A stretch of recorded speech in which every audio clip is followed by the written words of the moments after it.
Good evening, ladies and gentlemen. We'll go ahead and call this regular City Commission meeting of September 23rd to order. We want to recognize the absence of Commissioner Hersom. Work has taken him away, so he will not be joining us here tonight.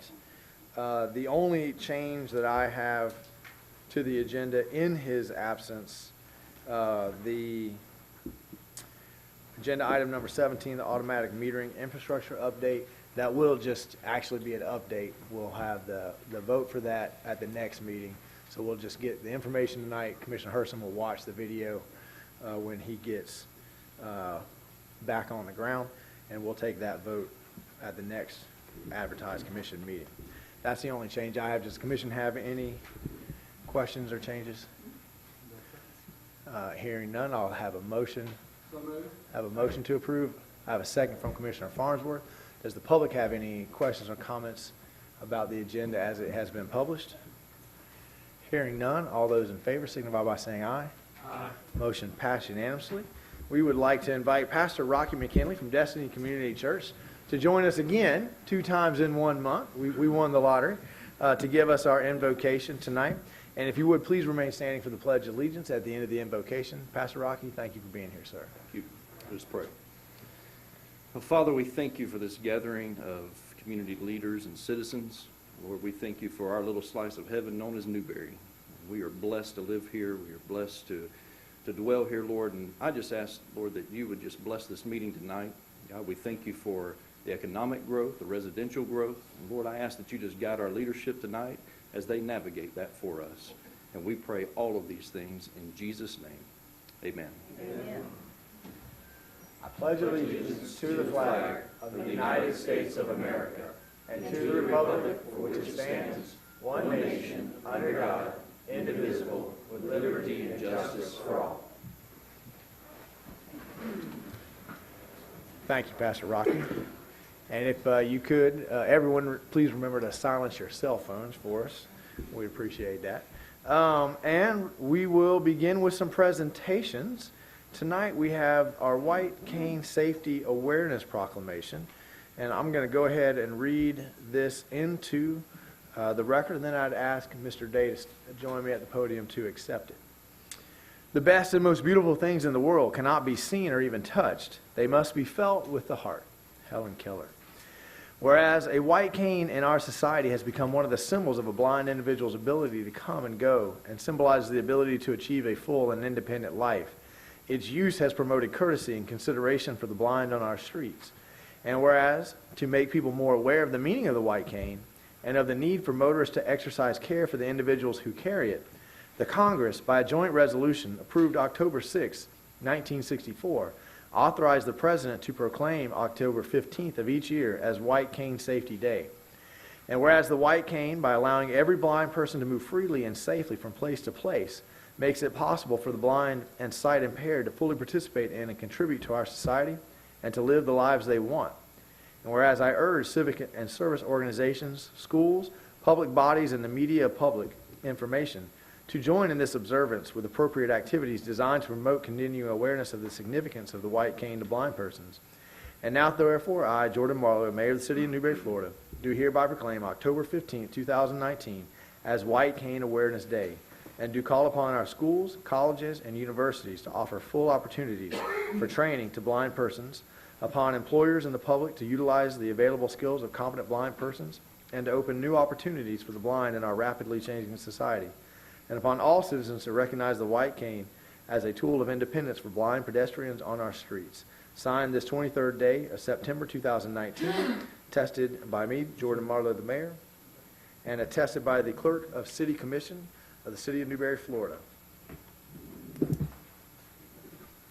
Mr. Day, would you please join me?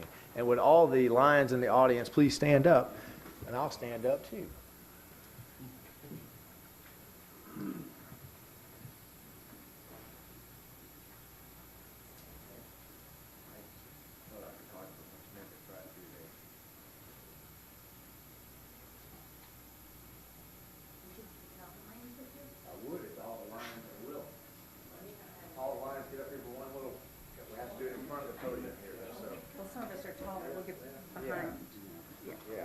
some tall behind. Two right in here. Come right here. Jack, all right, just start around and around. Do a 180. Do a 180, and you hold that right there. You come in front. There we go. Come on. Amy's getting a picture, and she's just off here. Amy, you need to be up here too.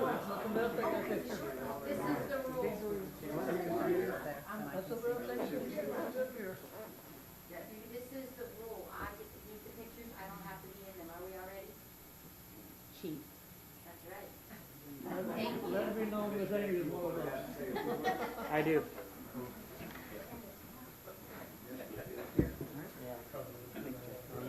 Yeah, to get back to where it was.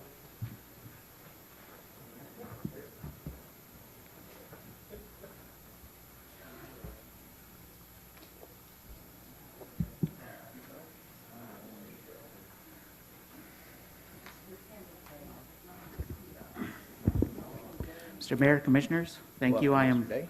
Marlon Day with the Newberry Lions Club. The Newberry Lions Club would like to thank you for this proclamation declaring October 15th White Cane Safety Day. The white cane is not just a tool that helps the visually impaired achieve independence, it is also a symbol of the blind in our society. In 1930, a Lions Club member watched a blind man try to cross a busy street using a dark cane that was barely visible. The Lions Club decided to paint his cane white. That same year in Peoria, Illinois, the first white cane law was passed, and in 1931, the Lions Club International began an initiative to make a national program of promoting the use of white canes and the white cane law. Since 1964, we have celebrated October 15th as White Cane Safety Awareness Day to increase awareness among the public about the use of white canes by our visually impaired neighbors. Here in Newberry, your Newberry Lions Club has served the community and the visually impaired since 1943. Over the years, we've had many events and programs designed to help raise money to assist the community and to help organizations that help the visually impaired. Your Newberry Lions Club would like to thank you and our community for supporting our activities. We can succeed only due to the support that we get from the community.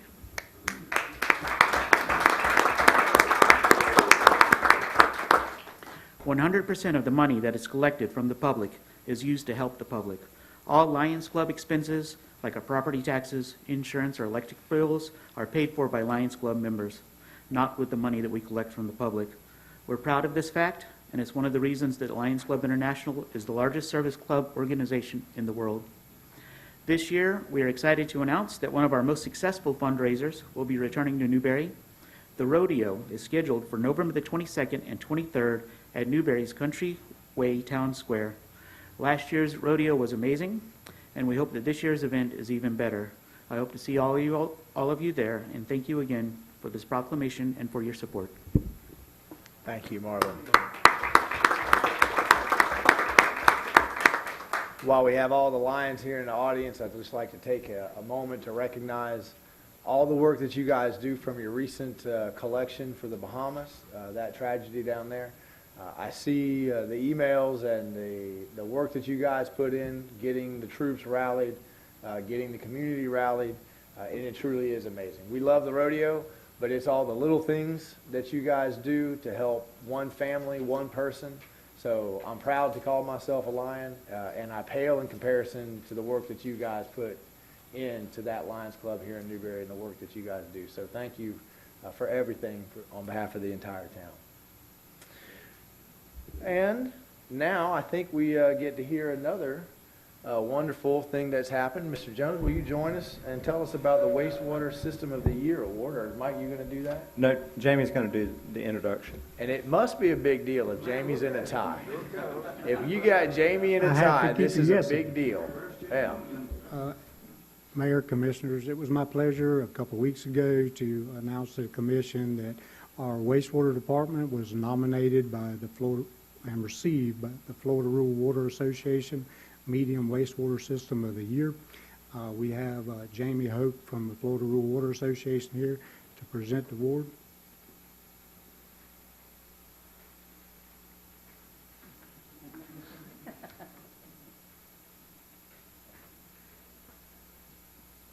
I just wanted, from Florida Rural Water, to extend to City of Newberry, on behalf of Florida Rural Water, the Medium Wastewater System of the Year. And Chad received this award in Daytona Beach at our annual conference. A little bit about the award. There's approximately 100 medium-sized wastewater systems in the state of Florida that would qualify for the award. And every July, we receive applications or nominations for the award, and the City of Newberry was selected over somewhere between 10 and 12 that were submitted for this award. So just want to congratulate you all and present it to Chad and Jamie and Mike and the City of Newberry for all of that y'all have done.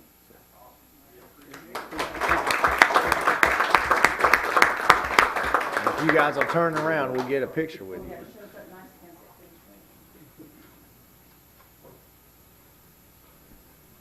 Mr. Mayor, while they're posing, I would tell you that I've been in the wastewater industry 33 years now. I've known 3 fine, best in the state wastewater operators, and the 3 of them just stood to take that picture. It's been a privileged career to work with that much talent in right here in North Central Florida. I agree.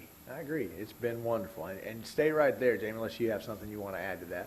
No, sir, we do appreciate the award. It is an honor to be selected from our peers, and appreciate the consideration. Well, tonight is kind of the Jamie Jones show, so just hold tight right there. We have another proclamation that I will read into the record with pleasure. Whereas the residents of the City of Newberry place a high value on local control over community services, and therefore have chosen to operate a community-owned, locally controlled, not-for-profit electric utility. And as consumers and owners of the electric utility have a direct say in utility operations and policies.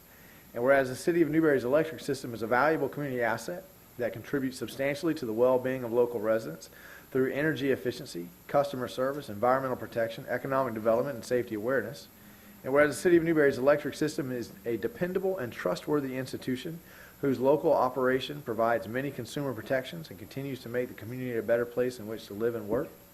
Now, therefore, be it proclaimed that the City of Newberry's electric system will continue work to bring lower cost, safe, reliable energy to community homes and businesses, just as it has since 1910, the year when the utility was created to serve the residents of Newberry. And be it further proclaimed that I, Jordan Marlowe, Mayor of the City of Newberry, do hereby proclaim the week of October 6th through 12th, 2019, be designated as Public Power Week, in order to honor the City of Newberry's electric system for its contributions to the community and to make its consumer, owner, policymakers, and employees more aware of its contributions to their well-being and how it makes their lives powerful, and invite all Newberry residents, businesses, civic groups, government agencies, and other organizations to participate. Signed this 23rd day of September 2019 by myself and attested by the Clerk of City Commission of the City of Newberry, Florida. And Jamie, on a more personal note, I really appreciate you taking care of the blips. It has become a wonderful to know that when you come home, your lights and your clocks are all going to still have the same time as when you left in the morning. That did not used to be the case in the City of Newberry. And then you came along and fixed the whole thing single-handedly, right? I cannot take credit for that whatsoever, shape, form, or fashion. Thank you, sir. You do an excellent job. We appreciate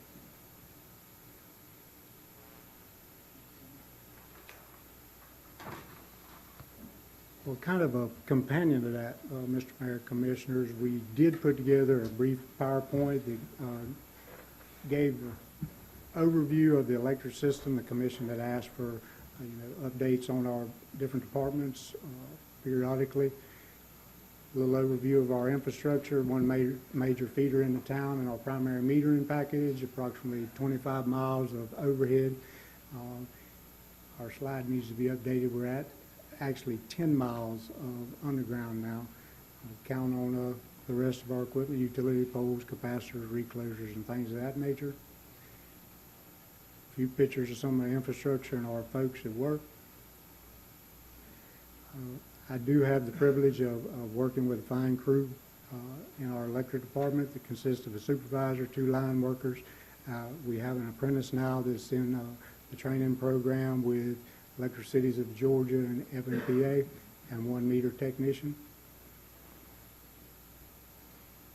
Give a little overview of some of his training. This is the infrastructure that the city has invested in for us to maintain our electric system.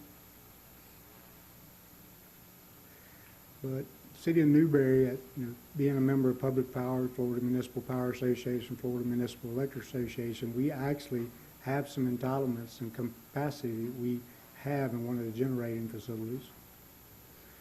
And that's a brief overview of public power in Newberry. Thank you, I tried Mr. to be Jones. brief because I know it's going to be a busy meeting. We appreciate that. Commission have any questions, comments for Jamie? Thank you, sir. We appreciate you. All right, folks, we have come to the time in the night where we have our first opportunity for public announcements. I know that we have a lot of folks in the crowd tonight who are here to speak to a specific thing. This is not that time. These are your 2-minute, there's a garage sale happening this weekend, that kind of announcement. So do we have any of those announcements? Lion Club, library, Newberry Jonesville Chamber. Which hat are you wearing, Mr. Day?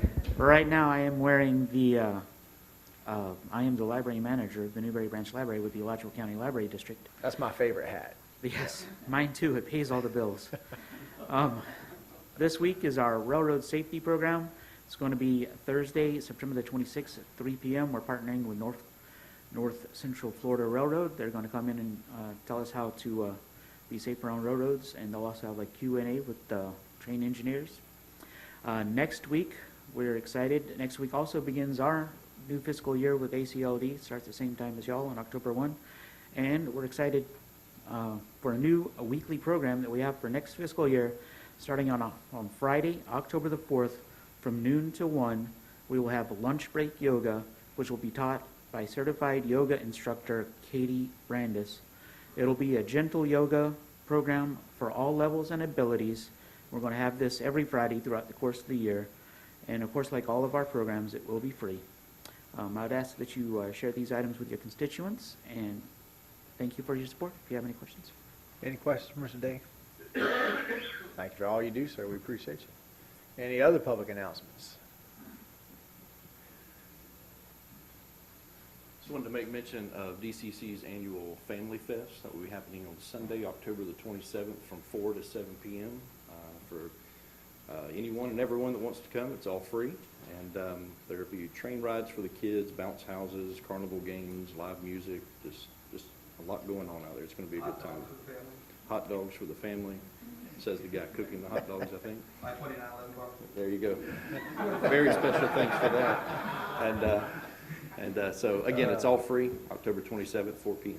Now, if he says there's brisket nachos by 2911, now that's That's the Marlowe in October. that's thank you, sir. We appreciate that announcement. That sounds like a wonderful day. Any other public announcements? Can't wait to see Destiny put on a roof out there. I think that's going to be awesome as well. Like to watch its growth as it comes into fruition. Okay, if there are no more public announcements, I will entertain a motion to approve the consent agenda as it has been published. I have a motion from Commissioner Martin, a second from Commissioner Coleman. All those in favor signify by saying aye. Aye. Motion passed unanimously, and that will bring us to the discussion and adoption with changes of any of the final operating millage for fiscal year 2019-2020. I would like to show that this is a duly advertised notice of proposed property taxes, proposed operating millage, and you are all here to make citizen comments and questions. And therefore, the City of Newberry Commission hereby convenes the public hearing on the City of Newberry fiscal year 2019-2020 final millage and final budget as required by Florida statutes, Chapter 129 and 200. Chapter 200 requires that a final hearing on the budget be preceded by a 2 to 5 day notice of that hearing. Chapter 129 requires that the Commission advertise a summary of the budget. And again, here are the proofs of publication that such notices have been given. A summary of the city budget has been provided for public review by means of advertisement in the Alachua County Today on Thursday, September 19th, 2009, pursuant to these requirements. If anyone in our audience is here for the purpose of contesting their assessment, a petition for adjustment with the Value Adjustment Board should have been filed no later than 5 p.m. Tuesday, September 10th, 2019. The petition forms were available in the property appraiser's office. This evening, we will take a number of actions related to the adoption of final millage and budget. I encourage you, if you've not already done so, to get a copy of the agenda so you may more easily follow the proceedings this evening. Citizen comment will be taken following the overview of the final budget by the city manager and director of finance and administration. The city attorney will now present an overview of the truth and millage legislation, followed by the director of finance and administration's explanation of the final and rolled back millage rates. Mr. Attorney? Yes, Mr. Mayor. In 1980, the Florida legislature adopted what is known as the Truth and Millage legislation, or TRIM as it's called. The goal of the legislation was to ensure that taxpayers were advised of the public hearings at which time the local taxing authorities' budgets and millage rates are considered and adopted. Each year, the property appraiser completes an assessment of value of all property and certifies to each taxing authority the taxable value of the property within its jurisdiction. Each taxing authority then notifies the property appraiser of its proposed millage rate, its rollback rate, and the date, time, and place of the public hearing to consider the proposed millage rate and the tentative budget rate. Once the property appraiser receives the information, he then sends a notice by first-class mail to every taxpayer on the assessment rolls. The notice contains the information from the taxing authorities as to the proposed millage rate and the time and place of the public hearing. This notice sent to the taxpayers is called the TRIM notice. The TRIM notice lists what the taxes were for the prior year, what the taxes will be for the proposed budget changes if they're made, and what the taxes will be if no budget changes are made. This information is listed for each taxing authority. The notice also lists all voted levies for debt service. The purpose of the TRIM notice is to provide taxpayers with sufficient basis and information to enable them to participate in the public hearing process. Thank you, Mr. Mayor. During this year's budget process, the Commission held 5 budget workshops and 1 of 2 public hearings to publicly discuss the budget for fiscal year 2020. City staff has compiled a budget with direction from the City Commission given during these meetings. We were able to create a budget with direction from those meetings that has continued funding for renewal and replacement of infrastructure, continued emphasis on public safety through our fire department and the law enforcement contract, and support of the city's economic development initiatives and programs. We were able to accomplish all this with no increase in the city's fire assessment rate and no change in our property tax or ad valorem rate. No increase in electric rates. The budget includes only a minor adjustment to our water and wastewater rates. These adjustments allow us to continue to operate self-sustaining enterprises and invest in our utility systems while offering the lowest water and wastewater rates in our area. Dallas Lee, our Director of Finance and Administration, will now present an overview of the final millage rate and the budgets for fiscal year 2019-2020 and the changes made to the final budget from our tentative budget. One of the requirements of the Truth and Millage legislation is to provide information about why tentative millage rates are higher or lower than the rolled back millage rates. The City of Newberry's final millage rate of 5.9999 mils is the rate at which the City Commission has, through due study and consideration, determined is needed to fund the municipal operations of the City of Newberry in the best interest, public health, and welfare of its citizens. The final millage rate for the City of Newberry is 5.9999 mils, which is 0.01% less than the rolled back rate of 6.0006 mils. The rolled back millage rate is the rate as defined as the millage rate which, exclusive of new construction, additions to structure, deletions, and property added to geographic boundary changes, will provide the same ad valorem tax revenue for each taxing authority as was levied during the prior year. The millage rate is the same as was levied in the prior year. The final total citywide budget for fiscal year 2019-2020 is $25,885,797, which is a net decrease over the tentatively adopted fiscal year 2020 budget in the amount of $102,335. The decrease is due to a Scribner's error in the estimated reserves carried forward in the tentative budget, as well as additional funding related to capital projects and projects carried forward. The final general fund budget is $9,009,246, which is a net increase over the adopted fiscal year 2020 budget in the amount of $419,109. This increase is due to the adjustment of reserves carried forward relating to capital projects. The final special revenue funds budget is $1,091,500, which is a net increase over the tentatively adopted fiscal year 2020 budget in the amount of $675,000. This increase is due to the adjustment of reserves carried forward related to CDBG housing projects. The final enterprise funds budget is $14,962,108. There are no changes between the tentatively adopted budget and the proposed final budget. The final internal service funds budget is $822,943. There are no changes between the tentatively adopted budget and the proposed final budget. Mr. Mayor, that concludes my comments on the changes that were made to the tentative budget presented to you on September 9th, 2019, and I'd be happy to answer any questions about the budget at this time. Does the Commission have any questions on the budget in front of you?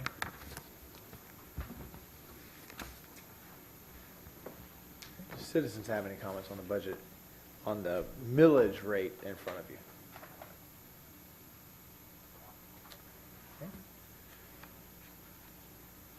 Hearing none, I will now close the public comment on this section of the hearing. Mr. Finance Director? Mr. Mayor, the document before you, the City of Newberry fiscal year 2019-2020 final budget, includes the changes that were described earlier. Any additional adjustments to this final budget must be made by motion at this time. Does the Commission wish to make any adjustments to the proposed budget? No?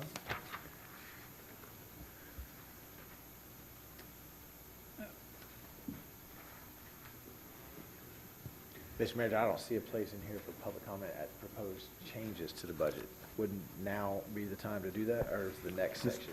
I think it was the last section that they That would have was made about the comments, millage and then the rates. commission would have made changes to the budget if they wished to. Top of page 6. That just said the final millage rate. If we don't want to change the millage rate, but we want to adjust something inside the budget, would now be the time to do The that? appropriate time is, The next section? if the commission wishes to change the budget, now is the appropriate time to do that. Okay, so now we'll have another opportunity for public comment. If you want to change something within the budget, now is the time for public comment. Not necessarily offering to change the millage rate. Thank you so much. Joy Glanzer, coming to you tonight as president of the Newberry Main Street Organization. I'll talk fast. The City of Newberry acquired the Main Street designation in 2006. What I'm doing is I'm clearing up some confusion that there was in the last few weeks regarding what Main Street does and why we have it and why we're here. And over the weekend, there was a lot of citizen comments on social media that made me realize I needed to come and clear up some things, and hopefully it'll help you understand why we're here.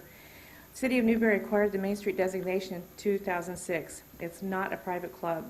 It's a branch established under the Florida Department of State with the focus being preserving the character of our historic downtowns through economic development. We operate with an unpaid executive director and a solid group of hardworking volunteers. We appreciate Newberry providing a space for office, art gallery, and gift shop. The building also houses the Newberry-Jonesville Chamber of Commerce and space for some of the city archives which need conditioned air. Main Street pays their own utilities for the entire building. Main Street also offers an incubator space for startup businesses who wish to be in the downtown area at no charge. This is key to our economic downtown development.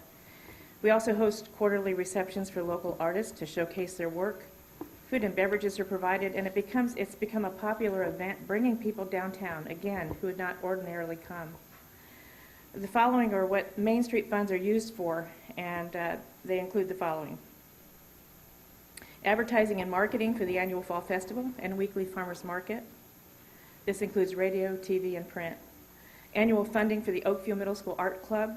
Ms. Marlowe, club sponsor, says these funds make a huge difference for their club. They have no funds other than what we give them. We sponsor the Lions Club annual poster contest. It includes a reception, space for hanging the students' artwork, and providing judges for the event. We provide support to the concerned citizens of Newberry through providing school supplies, holiday dinners, and toys at Christmas time. Operating the weekly farmers market, the number of vendors continues to grow. A number of them accept the WIC funds, which is a huge thing. And even Walker Lee, our local produce market, has been supportive through bringing his own products to sell occasionally. That was another confusing thing we had going on. We organized the annual Fall Festival, which last year had over 110 vendors bringing a record number of visitors to our downtown historic district that they would never have come not for that.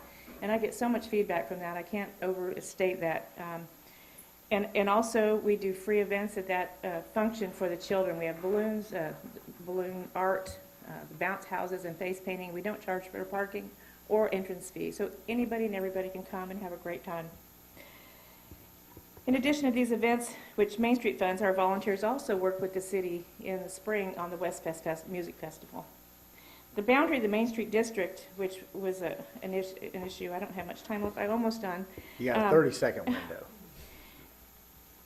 It's only 3 blocks long, but it has 30 viable businesses in it, and they all appreciate what we're doing to preserve the downtown character.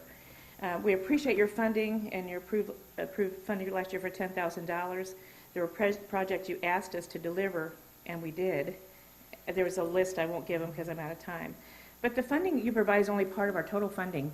With the income from the festival, memberships, and sponsorships, and the farmers market, we anticipate raising another $20,000, making our budget $30,000, which is the goal of having the city give us 30% of the funding. Ms. Claire, do you have somebody who I can do. take up that Yeah. that mantle? Yep.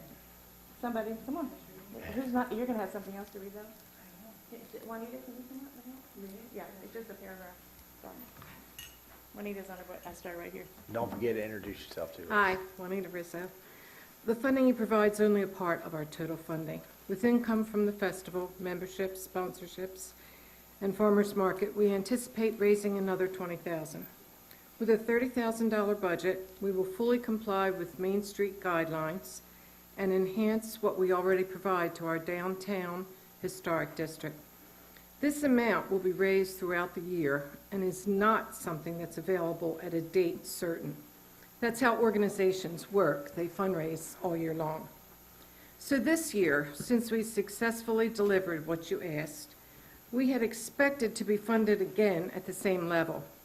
We hadn't heard a peep from any one of our city commissioners that they were displeased. In fact, many have been at events and given us praise for what we've done.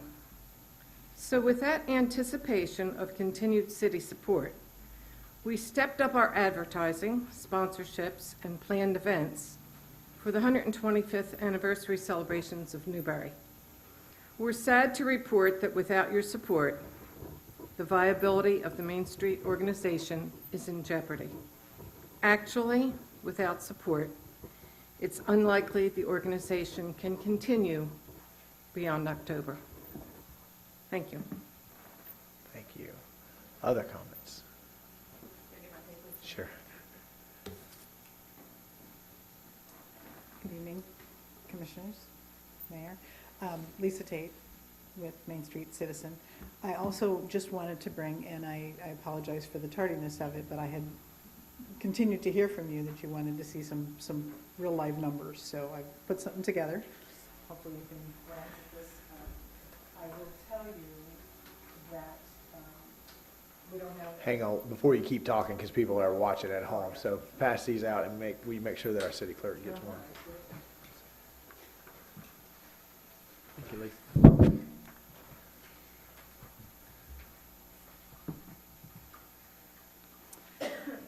I will tell you that I don't have a whole lot of history to go back through. And with some recent changes with Peggy having her surgery, and there was a little bit of changeover in some of the treasury, and we've done the best we can to keep things moving forward. Just to give you kind of a little glance at these columns, if you look at the first column is the fiscal year 2018 to 2019, and those numbers came back out of the books. That does include the City of Newberry contribution. I realize you don't see all of it there because some of it didn't come in until after July. So that was the portion that was there, and these were, the activity that we did perform and the expenses that did exist. So if you look up there and take out the city's contribution, then you'll see out of the net that we would have had a really hard time this past year to get larger than we are. And we attribute that not to the activity of what the organization and the volunteer group has done, but we continue to attribute that to the lack of the executive director position, which is the face of your Main Street. That is your fundraiser piece. That is your business liaison piece. So if you look at then the second column shows where, you just continue to fund like you did last year. Again, then our numbers look a little better. Then the third column is, we've talked about the executive director position, if that would be able to come either in a shared position with the Chamber of Commerce or something out of the Economic Development Division in the city or somewhere in the city, a shared. And so that, I don't have the number accounted for in there, but I do then still have the contribution. So that's the third column. And if you look at that, I was a little bit surprised to see that kind of came out to, the neighborhood of what we thought half that FTE would cost. So that would be kind of a joint shared cost. And then the last one was just the FTE only, which I think is probably even more important than the cash contribution, is getting that face of Newbury Main Street. And if you see some of those projected income numbers, I tried to look through some of the historical data and put in there what I thought we could, in our original budget, we thought we could build the membership and the promotions and stuff by about 10% with the volunteer group. But I think with a face of Main Street, I think you're looking at least 30%, if not a 50% growth, because that person is out there contacting those businesses and those sponsors and everything on a continued basis. So hopefully that helps a little bit. If you have any questions, I'll certainly entertain them now or at a later time. Does the Commission have any questions about the document in front of you? Commissioner Farnsworth? So are you proposing that the dues will increase from $850 per year to $3,500? I anticipate that we would have that many more members if you have somebody out there that's really, our dues have dropped off because we just don't have the manpower that is out, chasing those memberships. If you look at the art sales, the last 3 months of art sales have dropped off just totally, and we don't anticipate, we anticipate without this position that the gallery, may or may not exist. And so I carried zeros over in that, and I think it's has full potential to make those numbers that we have there. And yes, I agree. We had some big sponsors that haven't come in this year yet just because we need to reach out. And you can't get these people at 6 and 7 o'clock at night when the volunteers are home from work. Or on Saturdays and Sundays, you cannot reach business owners and business managers and the people who are the decision makers to support Main Street. Any other commission questions? Okay, thank you, Lisa. Do we have any other public comment?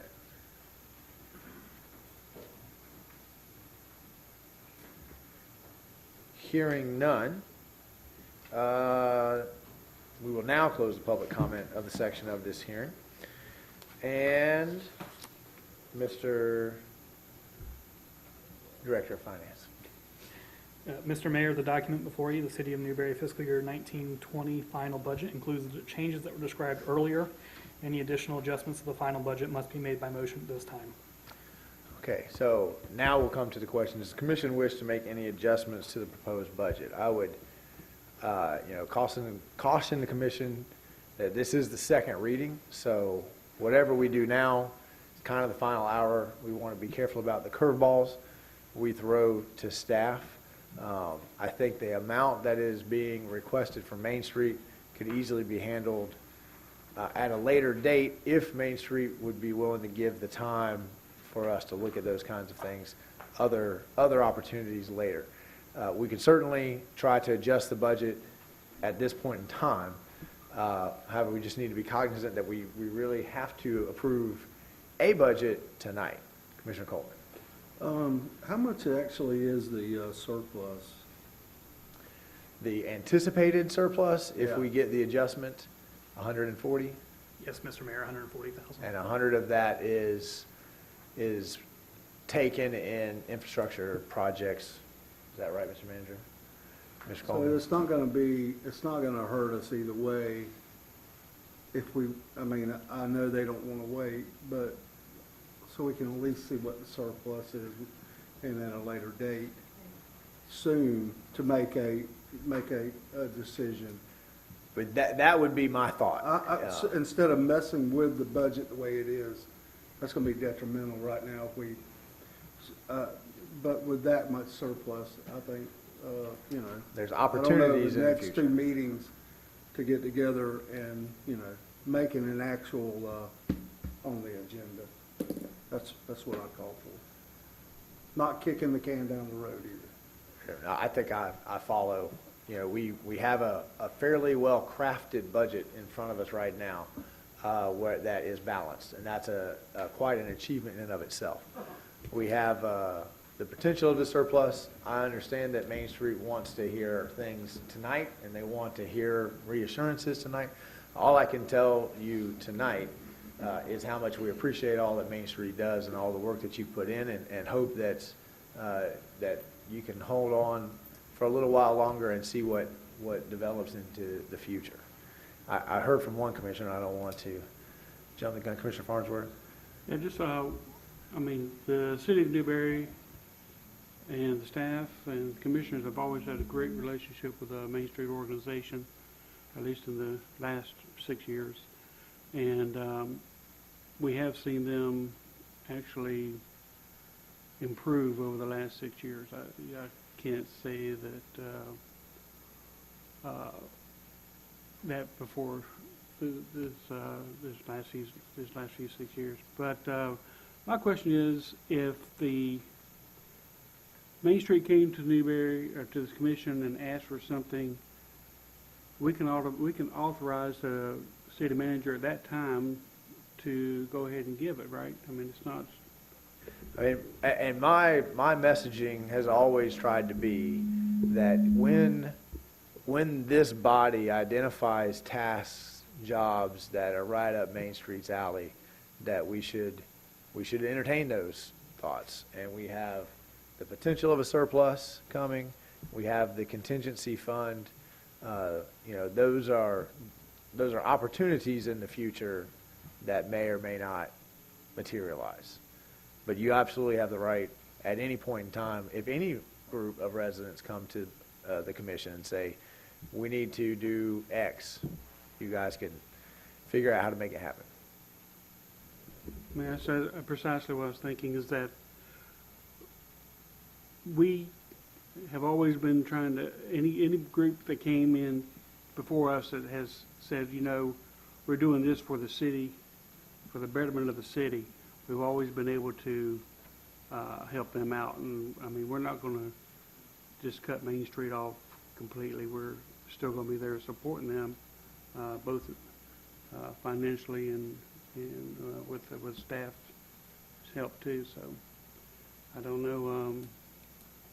Is it imperative that they have an okay on the $10,000 tonight, or is it something that can wait? Well, I would allow the president perhaps the opportunity to answer that question. I defer to Lisa. I did want to mention one thing. What I heard at the last meetings too was, you know, pay for projects and pay for projects, and I certainly understand that. And I didn't mention when I showed some of these numbers is that, you know, when we start to show a little bit of that surplus, then we can start to begin to plan some of those projects forward. In answer to your question, whether the $10,000 is imperative, I think as a group, I hope I'm going to say the right thing, is probably what is more important is that FTE support. Because even, you know, yes, we have the funding, and yes, we can move forward with some of that, but I do know you have a group of volunteers that are really burned out. And, you know, we need that face. That's the only way to get us more public, because, you know, we've been around here for 6 years, and you see what you see. We're working, we're here in the evenings, we're here on the weekends, we're, you know, doing the best that we can. So I don't know, does anyone think any differently than, I think that's really the bigger priority. And I would say, Commissioner Farnsworth, that as someone who spends a lot of time talking to Main Street and talking to the Newberry-Jonesville Chamber of Commerce, I would agree the FTE is much more important. We, you know, if you really want to drive these, imagine our jobs if we didn't have staff to say, this is the policy, this is what we want to achieve, now you guys go and do it. And that's kind of the position that they have been in. As a part-time volunteer board, they meet, they have these ideas, and then they have to go to their day jobs. So, I don't know that this board is ever going to have a line item that just goes to any entity in the city of Newberry. I don't think that we believe philosophically that that's the right thing to do. And I could be wrong on that position. However, I do believe that we believe in economic development, and we want to see material returns on those investments. And if you see material returns on those investments, you guys have shown time and time again that you'll support those endeavors that are clearly benefiting. I think that both Main Street, I think the Chamber, I think we have entities out there that if they had that boots on the ground, we could see those returns. And Can I say one more thing? What I keep hearing from everybody is that if anybody comes, if anybody needs, if anybody wants, we are your organization. You wanted Main Street. You brought it here. You went out and got it 13 years ago. We didn't ask to be here. So I don't understand when you're saying, oh, if you want something, well, you guys wanted us. We're not giving up on you. You're giving up on us. This is your organization. And correct me if I'm wrong, but we are not a private club. We're not a private organization. We serve you, and it's not for doing projects. It's not for saying, oh, if you want to do this, give us this much money. This is to do economic development in our historic district, 3 blocks long, period. It has nothing to do with anything else. And so I just want to clear that up. If you think that we're just another organization or a club or somebody asking for funds, we're not. We belong to you. You guys wanted this, and I don't mean to be disrespectful. I'm just trying to clear it up because I keep hearing it backwards. We serve at your behest. It's not the other way around. So if you don't want it, if you don't want a Main Street organization, that's fine. I mean, we hope you do, but it's your decision. We can't fight that, but if you make that decision, please know it's based on the fact that you got us here 13 years ago. Thank you. you. Okay, so I've heard one commissioner say that this should be a conversation, an agenda item later on once we see what happens with the appraiser's office, not necessarily to try to hash out a change in the budget tonight. Do I need a motion or a head nod if anyone wants to hash it out in the budget tonight? Does the commission wish to make any adjustments to the budget in front of you here tonight? Okay. Okay. All right, Mr. Lee. Florida statutes require that the name of the taxing authority, the millage rate to be levied, the rolled back rate, and the percentage increase or decrease over the rolled back rate be publicly announced. Accordingly, the City of Newberry City Commission has determined that a final millage rate of 5.9999 mills is necessary to fund the final general city budget. The final millage rate represents a decrease of 0.01% from the rolled back rate of 6.0006 mills. There is no change from the previous year's adopted property tax or millage rate. Mr. Mayor and City Commissioners, the resolution before you is Resolution 2019-35, which I'll read by title only, and since our Finance Director has provided us with the rollback rate and the millage necessary to fund the budget, I will not rehash that, so we'll just do the title. This is a resolution determining and adopting the final rate of taxation on real and personal property and making the annual levying of ad valorem taxes for the City of Newberry, Florida for the fiscal year 2019 through 2020 and providing an effective date. The appropriate motion is to approve Resolution 2019-35 as read by its title only. I have that motion. A motion from Commissioner Coleman, second from Commissioner Martin. Any commission questions, comments on the motion on the floor? Any public questions or comments on the motion on the floor? Hearing none, all those in favor signify by saying aye. Aye. Motion passes unanimously. Mr. Attorney? Yes, Mr. Mayor, this next one is the actual resolution which adopts our budget for the next fiscal year. And again, I'll read that by title only. This is Resolution 2019-36, a resolution of the City of Newberry, Florida, relating to the city's budget for the 2019-2020 fiscal year, providing for the final appropriation of funds for the City of Newberry for the fiscal year beginning October 1, 2019 and ending September 30th, 2020, approving a final general city budget, adopting the 5-year capital improvement program for the city, providing authority for city management, prescribing the terms, conditions, and provisions with respect to supplemental appropriations and reappropriations, making a determination of the public purpose, providing for severability, and providing an effective date. The appropriate motion is to approve Resolution 2019-36 as read by title only. I have that motion. I have a motion from Commissioner Martin. A second from Commissioner Farnsworth. Does the commission have any questions or comments on the motion on the floor? Does the public have any questions or comments on the motion on the floor? Hearing none, all those in favor signify by saying aye. Aye. Motion passes unanimously. Mr. Lee. Mr. Mayor and City Commissioners, the next two items relate to your utilities. The City of Newberry establishes water and wastewater rates to generate revenue sufficient to meet its operating expenses. Staff evaluates utility rates annually during the budget process and, if warranted, recommends rates be adjusted. Staff utilizes models for developing its water and wastewater rates to forecast customers' water consumption, wastewater generation, and anticipated expenses to determine whether rates will produce revenues which are sufficient to meet the expenses associated with providing water and wastewater services to our residents.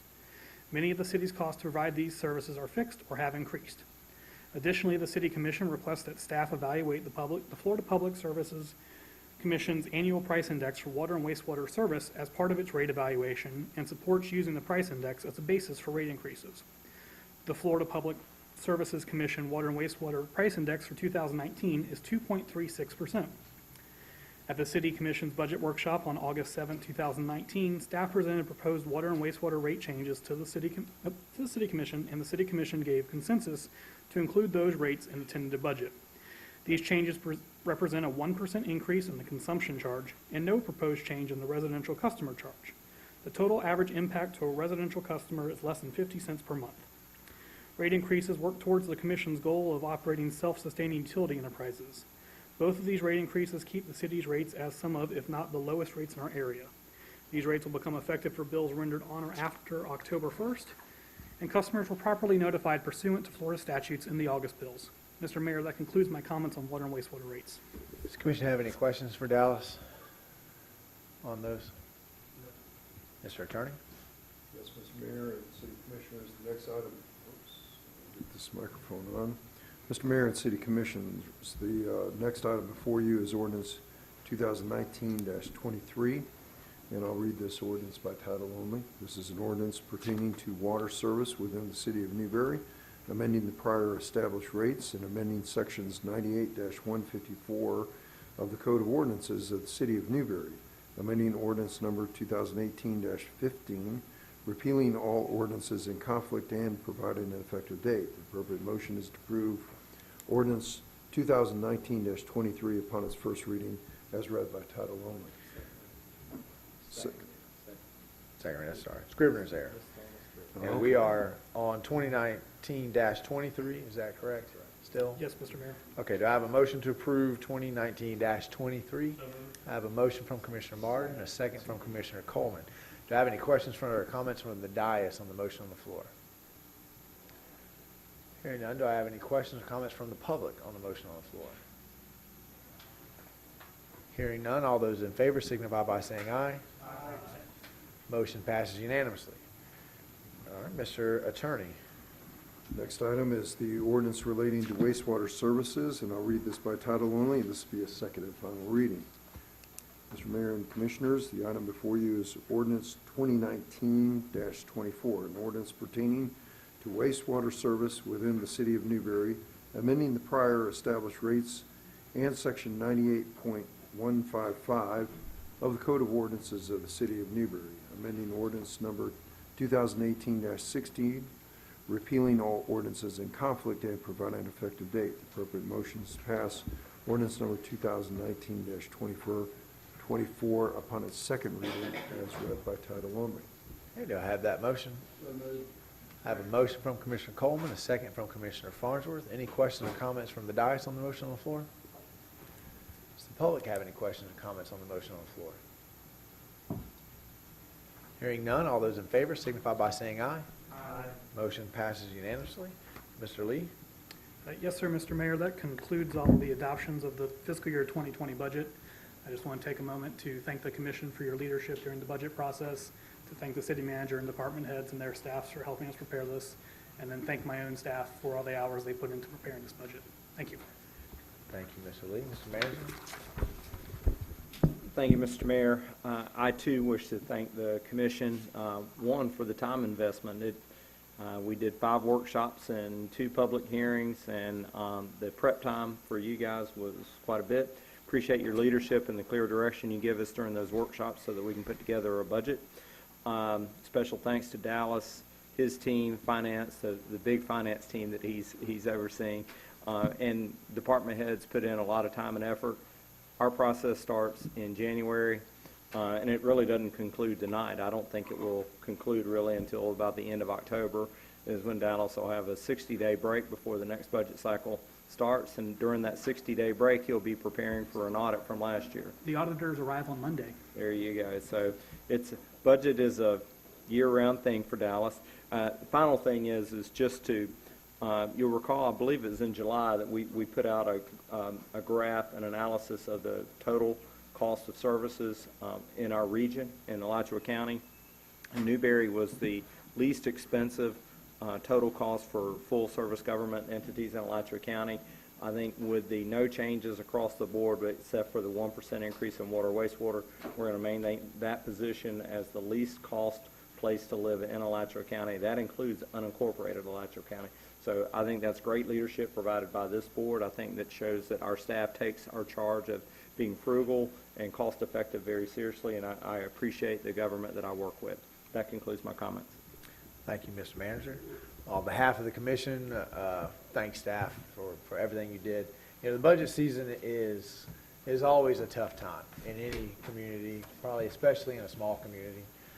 We have a lot of folks out there with a lot of great ideas that want to do a lot of wonderful things, and this board is tasked with making some hard decisions. And I appreciate how much everybody comes together and sacrifices in order to put forth the best possible budget we can to keep the city on the track that it's on. We have reserves that would make every other city in this area jealous. We are the least expensive place to live, and that's only going to become more as I see the other cities around raising their rates. So I'm a big fan of a balanced budget. I enjoy working for this commission that really keeps their eye on the ball and exactly what government should do. And you know, just like election season, I hope after the budget we can all come together and do what we can to make Newberry, continue to make Newberry a wonderful place to live with the means that we have to do so. And with that, we will close the budget comments and end the public hearing. And we will move to item 12, which is legislative public hearing and second reading of ordinance 2019-25. Mr. Attorney, would you please read that into the record for us? Yes, Mr. Mayor, this is ordinance number 2019-16, CPA 19-03, an ordinance of the City of Newberry, Florida, amending ordinance number 4-91 as amended, relating to an amendment to the future land use plan. Hang on one second, Mr. Attorney. Yes, sir. I think Ordinance number 2019-25 for the MSBU. Oh, I'm off. All right, let's see. Yeah, we're here. 2019-25. Let me find it real quick. Okay, I got it. Thank you. One more time. All right. Mr. Attorney, will you, the second reading of ordinance 2019-25. Yes, sir. Start over. Ordinance number 2019-25, an ordinance amending ordinance 2018-14, providing consent for the entire corporate limits of the City of Newberry, Florida, to be included in a non-ad valorem assessment for municipal service benefit unit created by the Alachua County for the provision of solid waste management costs, providing conditions for the consent, providing that the consent is for 1 year, and providing an immediate effective date. The appropriate motion is to pass ordinance number 2019-25 as read by title only. Do I have that motion? I have a motion from Commissioner Farnsworth, second from Commissioner Coleman. Okay, any questions from the dais? No questions? Okay, do I have any questions from the public? Hello, Jim Stainfield, citizen. We've talked about this in the past, and I actually kind of addressed this in an email to you all a while back. We were very forward-thinking on our MSTU for law enforcement. This has come up in the past. This is for solid waste. I know you've talked about it specifically, about how it takes people that would live rurally, they wouldn't drive their mattresses or their trash out in the country and throw it off on the roads. I'm all for that. On this particular issue, I'm kind of against the education unit of this. There's a big education component in this MSBU. And I think that maybe you want to look at maybe setting up something similar to what you did for law enforcement. You say, I would be in favor of the solid waste, but not in favor of the education side of this. So I want you to think about it. I know it's kind of late this year to maybe look at it, but maybe next year. I read your email, Jim, and I apologize. I meant to respond to it. I mean, my initial thought was when you think of law enforcement, we've saved $500,000 a year. I know. Each year. This is dollars, I know. To cut the educational portion out of that, I don't even know that it's dollars. I think it would be pennies. Well. So the staff time to negotiate that, I think would outweigh. I know it's a $16 charge, but if you can cut it in half, you might want to It's look at it. not half. The educational component is, do we know exactly what that breakdown? I mean, I think the last workshop I sat through, it wasn't even $1, but I may remember that wrong. Okay. All right, that's the only thing I was thinking about in this particular issue. As a fiscal conservative, I want to make sure that I'm directing these guys to negotiate things that will bring actual dollars back. I think that would take a massive amount of manpower for a very, very, even if you're successful, a very small. I understand. I just figured I'd throw it out there as a thought. It's a good thought. It certainly made me think. Any other public comment? Come on down, sir. Hi there. I'm Patrick Irby, the interim director for solid waste for Alachua County. I appreciate you guys once again considering partnering with us on properly managing our waste in Alachua County. And since we own the messes we've made, it's good to have a system in place that everyone contributes to and supports to make sure our closed landfills are properly monitored and maintained, and to make sure that we've got household hazardous waste collection and disposal options out there, the rural collection centers, which even residents inside city limits use, as well as the education portion to help on reducing that overall waste burden that we put on our environment. So. Well, as a farmer, I appreciate that you're there because I spend enough time cleaning up what people dump on the side of the road. I can't imagine the problem if there was actually no dump to go to.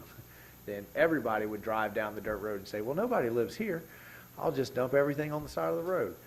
Well, as somebody who lives on that dirt road, please stop doing that, folks. We have a dump. Go use it, and we appreciate it. Thank you, sir. Any other public comment? Okay. Hearing none. Commissioner Coleman? Aye. Commissioner Farnsworth? Aye. Commissioner Martin? No. Commissioner Norfleet? No. Okay.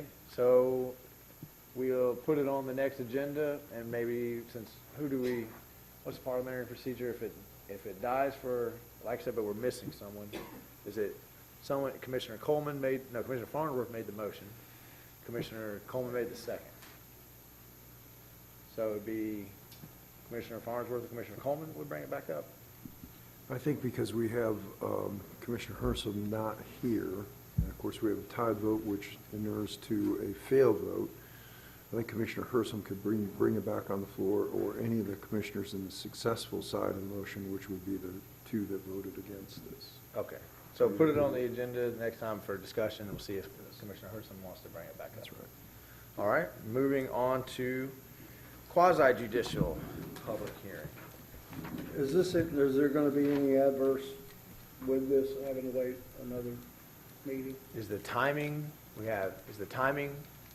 averse? We're down a commissioner, and I'm trying to run through my mind on that myself. I know we've already submitted a certified assessment roll, and the first meeting in October for our board, we'll do a revised one since we try to get as close to the October 1st date as we can. So I'll need to work with the property appraiser, tax collector, as well as our attorneys to kind of see what my options are on that. But if it's not approved this meeting, I might have to remove this population out of the assessment role that we certify to the state. So I've never run into this scenario before, so. It's, Newberry always provides challenges, Yes, right? Outside of the box thinking. Yeah. And what does that mean for Newberry residents in the interim? Do they lose the ability to go to the dump? No, my understanding of how it has worked, because we've had, I know at one point La Crosse didn't have a ordinance adopting this as well, and they do it based off of population. There's a differential tipping fee, I believe, that gets charged to the waste collection company, and then that comes back to you on your bills. It seems like the last time we ran these numbers, it was going to cost us more. I actually have those. Let me grab my folder real quick. Mr. Mayor, I guess the one concern, although I think we can mitigate it to some extent, is those tipping fees are going to go back against our solid waste contractor, which gives our solid waste contractor the opportunity to reopen our contract. If staff does a good job of negotiating, we'll be able to quantify their cost impact to our residents, but we are in the most favorable solid waste contract in the region. That's more than the county, in the region. And any time that you have an opener for that, I think it gives pause to how good we expect to come out of those negotiations. And to your point, the last time that we evaluated this, it was more expensive to our residents to be paid for through tipping fees than through this annual assessment. Do you have the numbers in front of you? Yes, sir. Based on the numbers I ran in the beginning of August, the differential would be an additional just over $24,000 if it was done on the tipping fee the way it's calculated. How does that break down per residential cost? Mr. Mayor, I'd have to collect our receipts and see what we're paying in tipping fees and how that's going to flesh out in a per month. I don't think it's anything we can do on the fly here in a public meeting. It would be a challenge. Yeah. Okay. Being the city attorney, Mr. Mayor, for some of the other cities surrounding and knowing what they've gone through with the solid waste contracts, we are, I wouldn't even call it, just substantially under what is being negotiated right now. In some instances, we cannot get more than one solid waste vendor to even bid on the job. So there's really lack of, to some degree, competitive bidding. So it's causing those contracts to be higher. I think City of Newberry is big enough that we will get WCA and Waste Pro to bid. I think that would happen. I mean, last time WCA had to pull out. It won't be a bid. It'll be a renegotiation. Right. Renegotiation first. But my point is that the bidding process is at numbers that are substantially higher. So if we're renegotiating, we're talking about substantially higher numbers. Well, we were able to knock 20% off of that last time at a double pickup. So, well, it's always interesting, like I said. So we'll see what happens at the next. The matter can be brought back up by one of the successful commissioners of this meeting, if they so choose. Do either of the two want to bring it back up now? Maybe having hearing some of more of that information about how much it's going to cost the residents. Commissioner Martin. Being as it's a tie, trying to remedy who is actually prevailing. That's what if either. It's the no vote. The people that voted against the measure are the prevailing party in this instance. Okay. Well, I don't have any motivation to bring it back up, but my contention, you weren't here before, my contention is the services that are provided, we take the cost of that program and we distribute it out socialism over everybody. I have a real heartache about that. My contention is that if you go through the gate in High Springs or wherever that's where you should be collecting it, and you should be collecting it from the people who are actually using it. That's just my take on it. So, and I've kind of been consistent with that for years, so it's Understood position staying for the sure. way. Now, I will say the way the rural collection center portion of that is calculated. I believe the municipalities pay, I think, 36% of the overall fee for the rural collection centers, and that is based off of, they did a survey one time of users for some period of time of whether they were from a municipality versus unincorporated county, and that's where that ratio came from. So it kind of is users and not completely evenly spread out, but it is, as a non-ad valorem assessment, it's supposed to be paid by folks who benefit from it, so we've done our best to attempt to. Fair enough.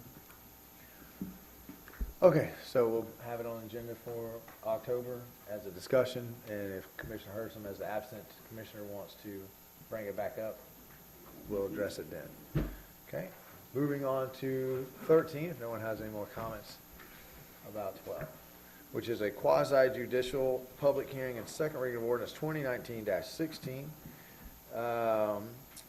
And since we're going to enter into quasi-judicial procedures, I'm going to go ahead and read those procedures now. In a second, the city attorney will read into the record the ordinance, resolution by title and number, or the applicant's name, file number, and the subject matter recited if there's no ordinance or resolution. And then we're going to explain the rules concerning the testimony tonight. And it is mainly that all public testimony will be taken under oath. Everyone testifying will be subject to cross-examination. All documents and exhibits shall be entered into evidence. The giving of opinion testimony is limited to experts. Closing arguments will be limited to the evidence of record. We are going to tonight, before we ask for everyone to stand to be sworn in, we're going to have a staff overview. Then we'll listen to the applicant presentation, then staff report and recommendation. If we have any third-party interveners, we'll hear from them, though we shouldn't since no one has notified us that they wish to claim that. Then we'll have public comment, and the applicant may cross-examine anyone that he's or she has heard at that point in time. And then the staff will also have the opportunity to cross-examine.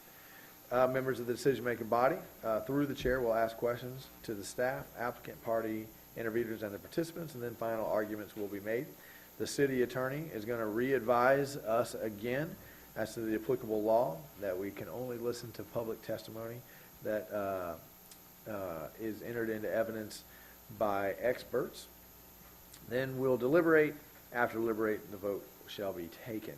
At this time, can I ask anyone wishing to speak on this item to please stand as one to be sworn in, and Madam Clerk, will you please swear them in?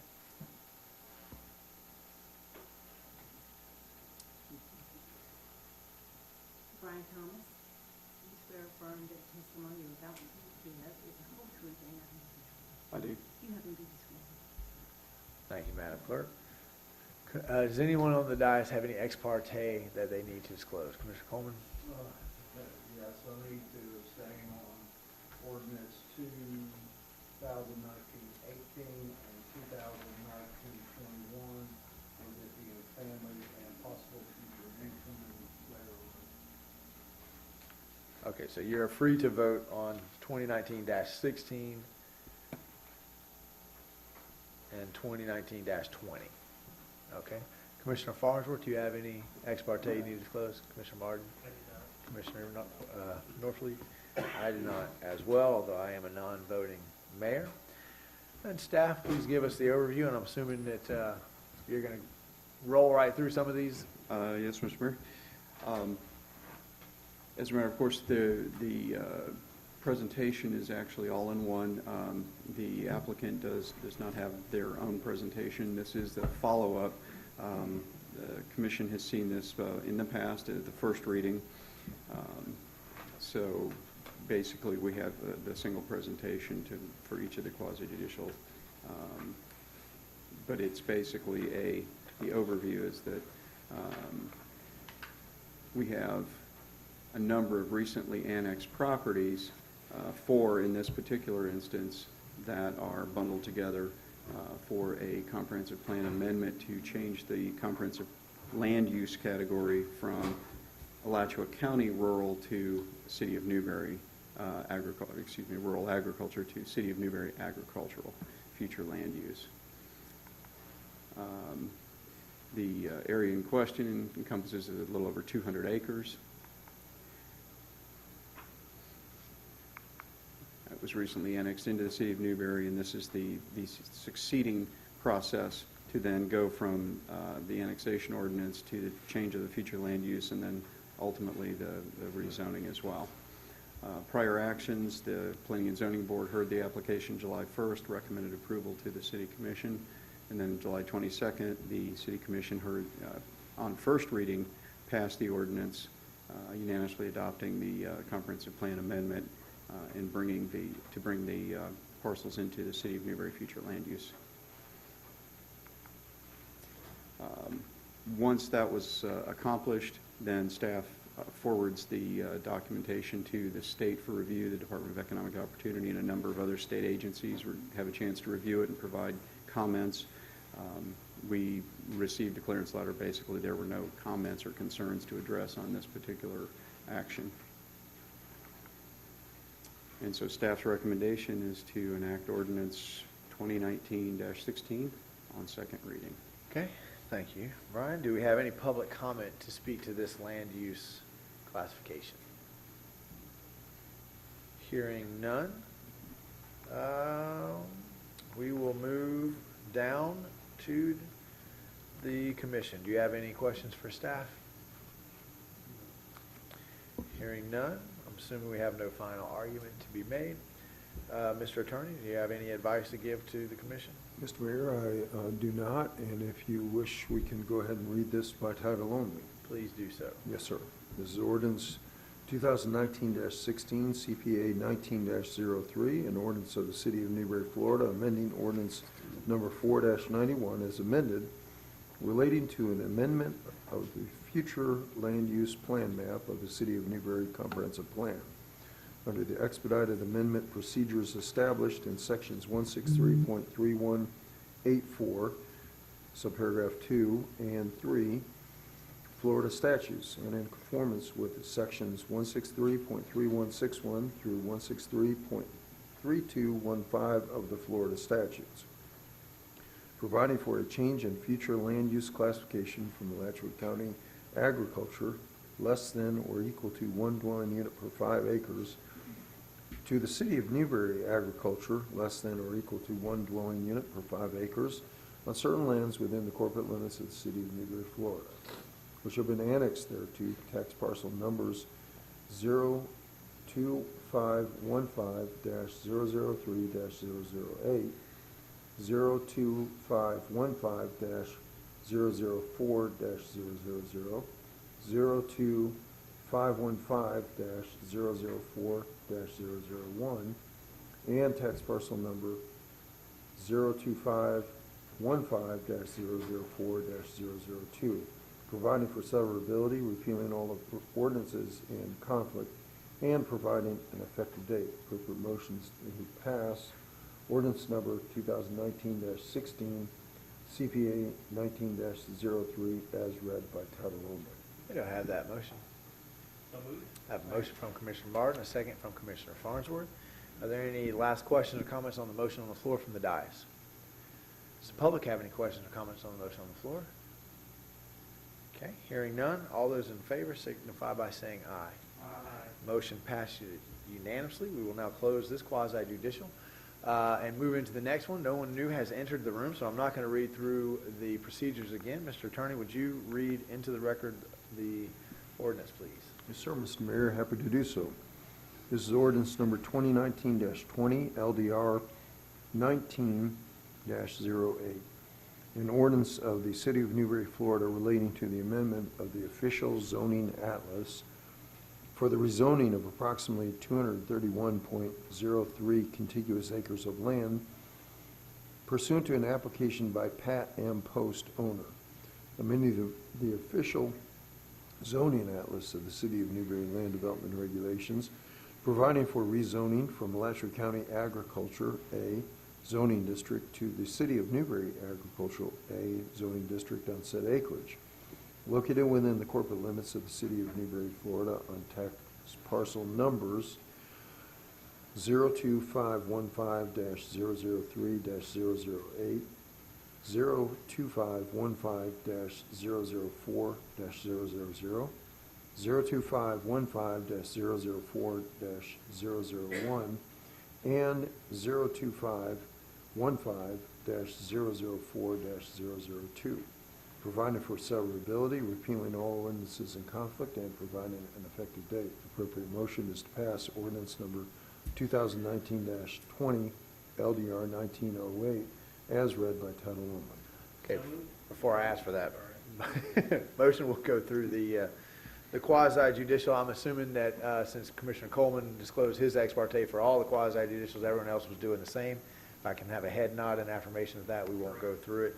And do we have anybody else who needs to be sworn in for this one? Seeing none, Mr. Thomas, proceed with the staff overview. Thank you, Mr. Mayor. This is the companion ordinance that furthers the process and takes the actual zoning out of the Alachua County zoning category into the City of Newberry category. It's on the same 231 acres. Basically, as stated in the title, it will move the the zoning from Alachua County agriculture to City of Newberry agricultural. Again, prior actions, it was heard by the Planning and Zoning Board on July 1st, recommended unanimously to approve. And then again on July 22nd, the City Commission passed the first reading for the zoning change. Therefore, staff's recommendation is to enact ordinance 2019-20 on second reading. Had the land use ordinance not passed, this is contingent upon that, and we would have passed over, but since it did pass, we now hear this one. Okay. Do I have any public comment at the conclusion of staff report? Seeing none, does the commission wish to cross-examine staff? Mr. Attorney, do you have any advice to give to the commission? Mr. Mayor, we've read the ordinance, and so it's ready for a motion, and we can move forward with it. Okay. Now I'll entertain a motion to approve 2019-20. Don't be shy, Commissioner Martin. Just throw it on out there. I have a motion from Commissioner Martin, a second from Commissioner Farnsworth. Any questions from the dais on the motion on the floor? Any questions from the public on the motion on the floor? Hearing none, all those in favor signify by saying aye.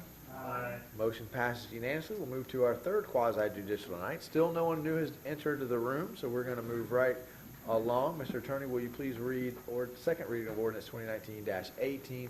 And this one, Commissioner Coleman will be abstaining from. That will bring us down to 3 commissioners. Yes, Mr. Mayor, this is ordinance number 2019-18, CPA 1904.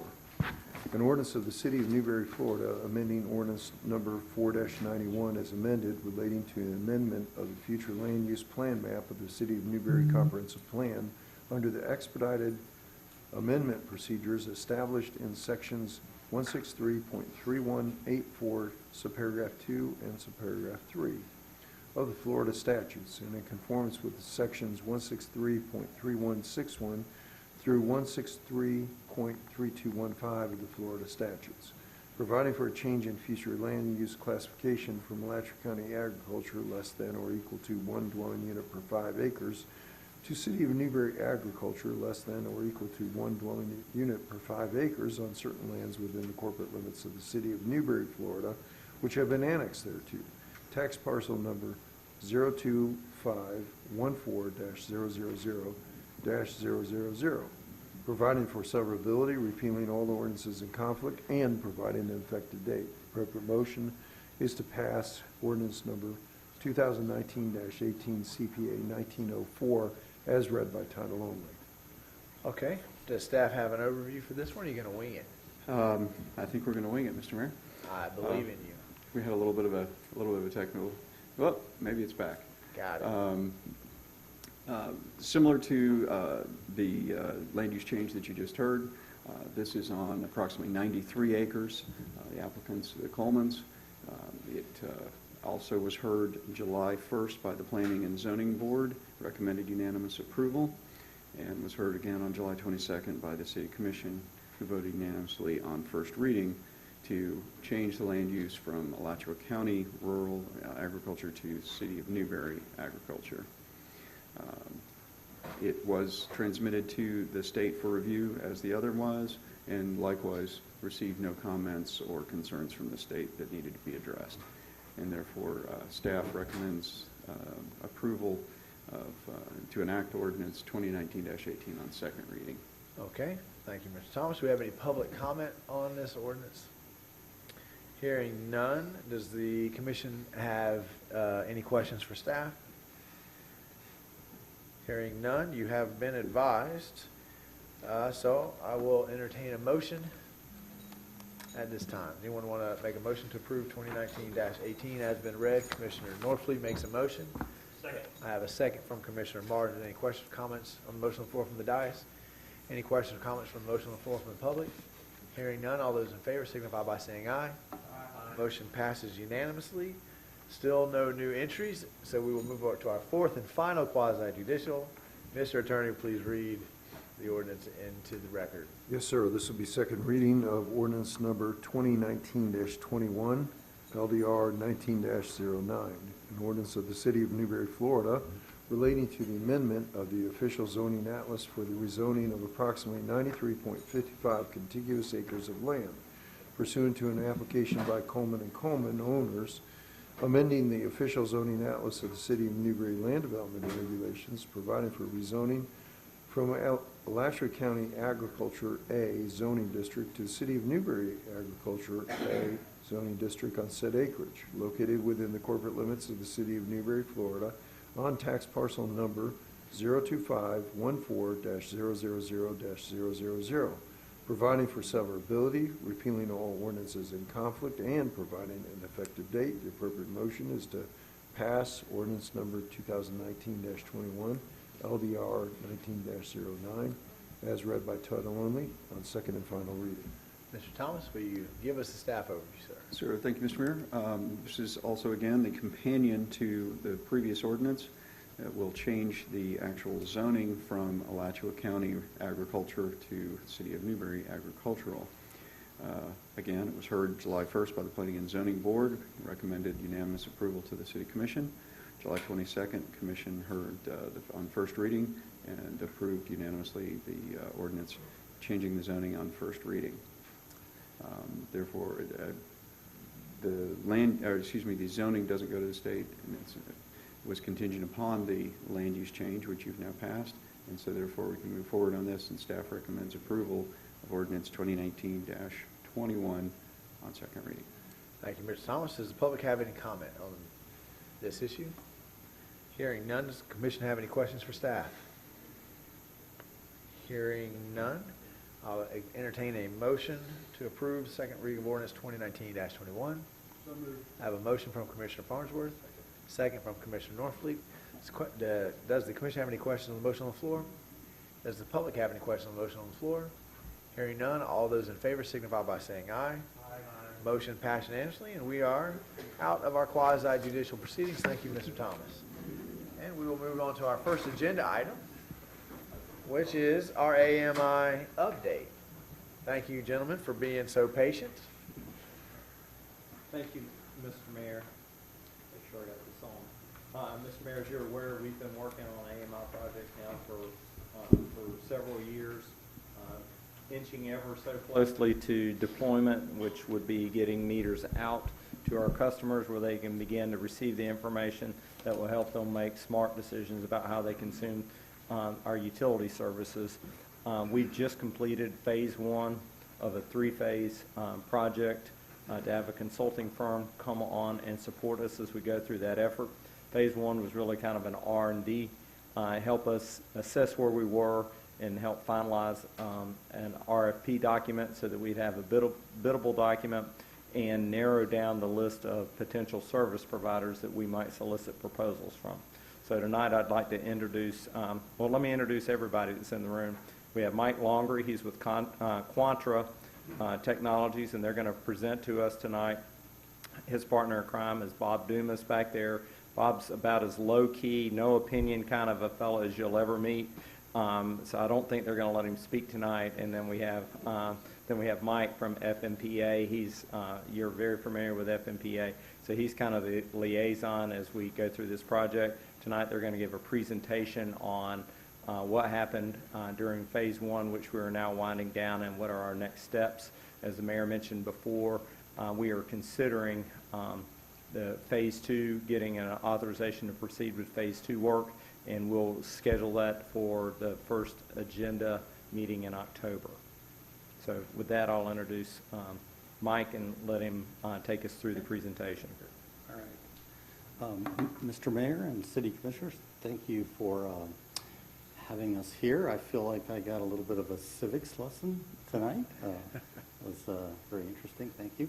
I'm, again, Mike Laundrie with Quanta Technology. I'm going to provide a brief overview of the work we've done with the city on phase one. I've set this up such that, just ask questions at any time, and I'll try my best to address them. I'll do the first part of the presentation, and my colleague Bob will come on and finish it out. So basically, what we're going to do is just kind of walk through the work. As city manager said, this really was more of a R&D kind of first phase, looking at what makes sense and so forth. So I'm just going to kind of go over a little bit about AMI and the objectives and kind of a summary of that first phase. All right. So the team that we put together, myself, Bob Dumas, and then our third partner in crime for the Newberry team is Dr. Hart, and he couldn't join tonight. We are part of about 150-person strong consulting firm spread out throughout the U.S. with headquarters in Raleigh, North Carolina.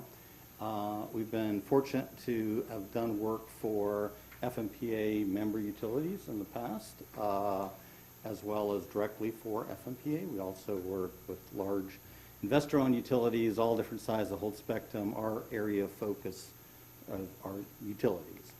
So with that said, we are a wholly owned subsidiary of Quanta Services.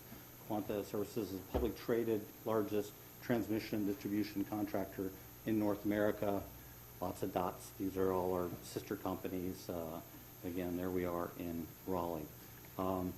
Now, before I go any further, I just want to put together two slides just to kind of level set. I'm sure everybody's familiar with advanced metering, but just so I don't get off in the techie world and use terms and make this not that useful of a presentation.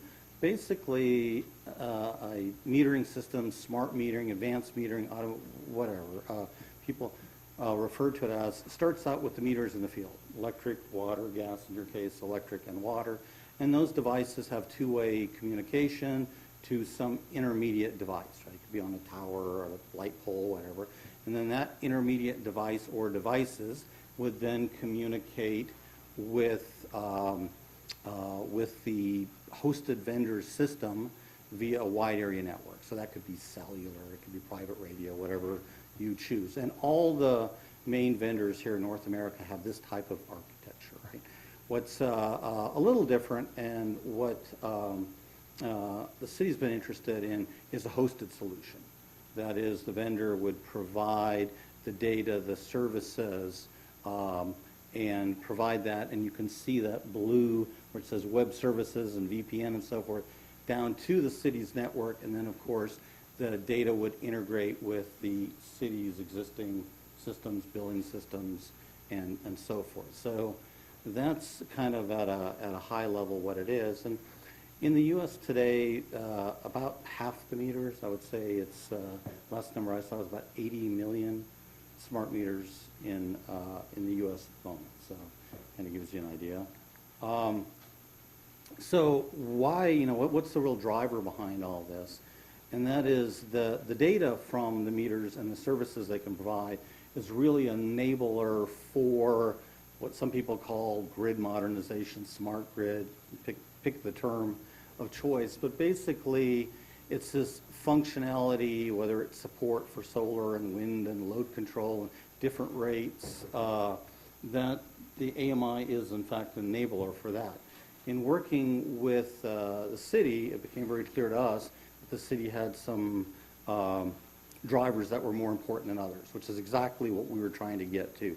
So I've kind of highlighted those in red. That's the feedback we'd received from the city and their staff, and you can see I've highlighted things like customer engagement, that is providing more data, empowering the end users, the ability to offer services like prepayment and different rate structures, and water as well. So whether it's leak detection, water conservation, just better visibility into the water system, right?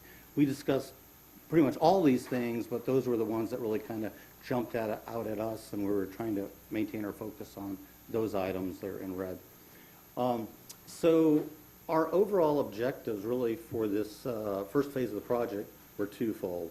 One was really to help the city prioritize. You know, I personally kind of like the keep it simple method, right? Get things to work, do what it is you want them to do, get your return on investment. So we focused a lot on looking at priorities. I'll have a little diagram for that in a moment. But also the other part of it, with over 70 million smart meters out there, and between Bob, David, and I, we've been involved with over 100 different AMI projects, mostly in North America, some outside, and some very small, some very large. And I can tell you there are a whole lot of pitfalls, and some of them have been hugely successful, and some of them not so much, right? So one of the things we really try to focus in on are, what are some of the pitfalls? What are some of the things that might go wrong? And that really gets down to being prepared, knowing what your priorities are, what are the use cases, what are you really trying to achieve with this investment, right? So that was, in terms of the work we did around the first phase, that was really kind of the crux of it, was to look at these pitfalls, and then of course develop a specification that really incorporated the needs of the city, not something that FPL would use or Duke Energy would use, but something that made sense for the community here and the ratepayers here and so forth. So, so kind of with that, and this is a bit of an eye test, I apologize, but basically this is my infamous pyramid, but really what this shows is at the foundational layer, we really focused on what were the things that we felt in working with the city were most important to the community here.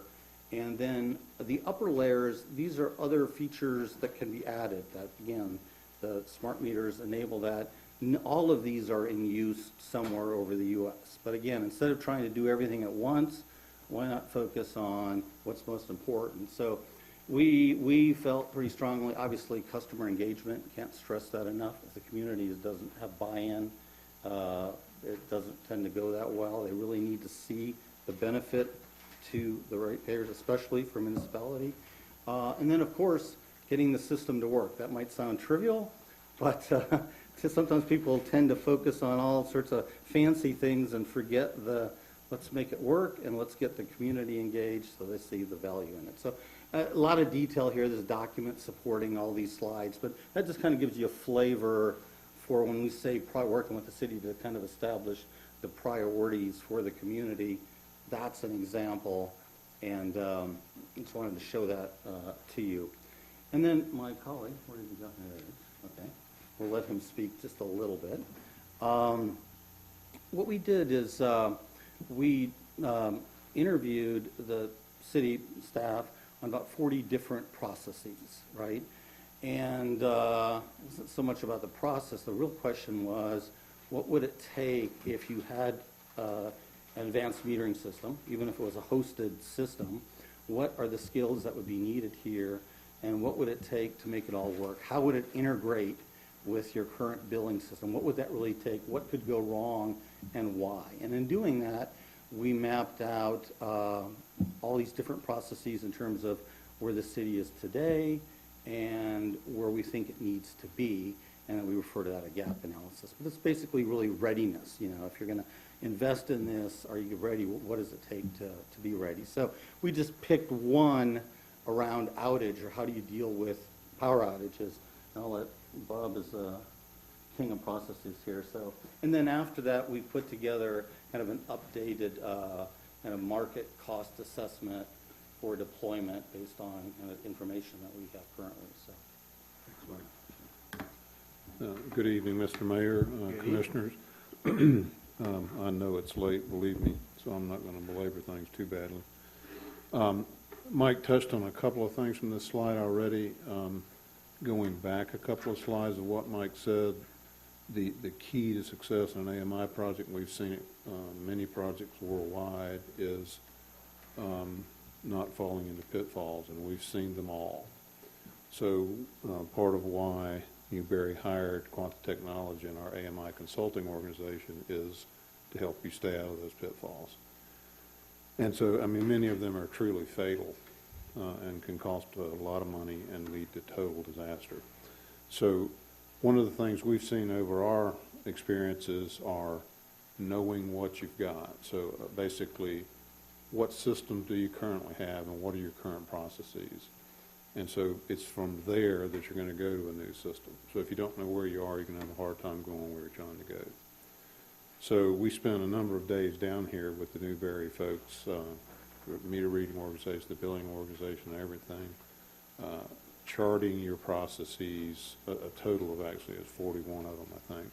Electric processes, water processes, meter reading, meter exchange, billing, billing complaint, I mean, you name it, from end to end. And then from that, the majority of those processes are going to be different with an AMI system. An example, I've got one example up here, but a more clear example might be a read for a billing complaint. Right now, that's a different process. Somebody goes to the field, et cetera, et cetera. With a new system, you do it with a push button while you're on the phone with the customer. So all of your processes are going to change a bit. So that's the effort here, is to know where we are, where we're going to go.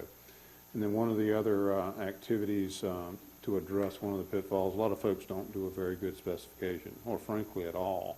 They get a sales guy to come in, give them a spiel, say, yeah, give me one of those, I'll write you a check for X $100,000 or even more, and disaster ensues. So as a part of these process extractions, if you will, one of the things we also did with the city was to requirements gather. And so you'll see, and you're in the possession of it now, the very close to final draft specification that we've delivered to the city, and I consider it very thorough. It reflects all of the information that we've extracted from your very knowledgeable folks in the water and electric areas, both metering and systems.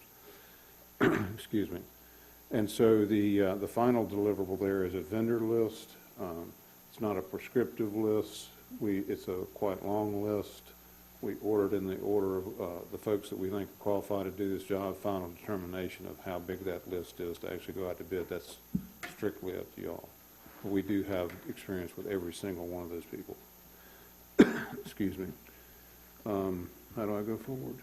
That button right there. Okay. So the final item I wanted to talk about, Mike had asked that as a part of this meeting that we come down here prepared to discuss a cost estimate for the system. And so we've obviously got a tremendous amount of experience over the last 2.5 decades doing these systems, so we're not blind to these data at all. But we decided, okay, what's the best documented source of data that we could use to provide such an estimate? And so the Department of Energy, under the Obama administration in the 05 to 10 time frame, had a program called Smart Grid Investment Grant Program, and it was hundreds of billions of dollars that they effectively granted to utilities to implement AMI systems. And it started at very large utilities and some down smaller. But and from that, because they were giving these grants, they were due information back. So there's a report of that program that's quite voluminous. Included in that report is eight case studies that we use to base this cost estimate upon. As I note in there, we threw out 3 of those case studies because we consider those data points to be flyers. And when I say flyers, one example of a flyer is that one of those programs was fiber optics to each home meter at a cost of $1,000 a point, $1,000 a meter. It's out of the question. That's an outrageous number. So, I'm saying we took some out that clearly were nonsensical. Of those that were left, they came out to reflect a $305 per meter cost, and which with your 4079 meters comes out to $1.2 million. So that was the cost estimate. We said, okay, this is what we'll take down to the council meeting. It's inclusive of everything. That's an all-in cost: installation, software, managed services, the whole bit. But one step further, we said, okay, let's validate that. Let's take a white sheet of paper, sit down away from any DOE data, and just take from our own personal experience. We know how much, generally speaking, a communicating electric AMI meter is. We know from that same experience how much a communicating water meter is. We know how much installations are for commercial, residential, and so forth, because we know a lot of people in that industry. We have those cost data. And so we put all this model together, not a model, it's a small calculation, and arrived at the exact same number, $1.2 million. So that's not a business case, but it's, in my opinion, it's a pretty good estimate, and I think it was what Mike was hoping that we could bring down here for you guys. So with all that being said, that's the two slides that I want to talk about. Thank you, guys. Thank you, sir. Come on back and. Well, I think for us, that's pretty much the presentation. If there's any questions, I'd be happy to. Does the commission have any questions? Commissioner Martin. Mike, thanks for all the work that your team has done on this. I appreciate the presentation. It's very well put together. Do you, what other hand-holding are you going to help us with moving forward? If you can bullet list that for us. Yeah, sure. So we have, our initial proposal was, at the city's request, done in 3 phases. And so we received the contract to complete phase 1, and that's what we covered now. Phase 2 really addresses kind of finalization of the specification, albeit it's close to complete, and support in vendor interviews, vendor evaluations, vendor shortlisting, visiting reference sites, and basically kind of getting everything up to the point where you're able to finalize a contract with the vendor, including a contract negotiation. Obviously, it does not include stuff from a legal perspective, but in terms of contractual items tied to our experience in terms of deployment and how you should work with the vendor and staging and basically the support all the way through the point where you would sign a contract with the vendor. And then phase 3, should you choose to work with us, that was just a support for the actual project execution. So we'd have like a project manager work with the city's project manager and support you as needed throughout the actual deployment. Did that answer? Okay. One other question. What, refresh our memory, city manager, what kind of time frames we're also looking at? Mr. Mayor, the timelines, I identified them in the staff report. I should do a better job of remembering. The phase 2, which is the bid phase all the way through selecting a contractor, is estimated to run about 5 months. So October through March, we'll get the RFP issued.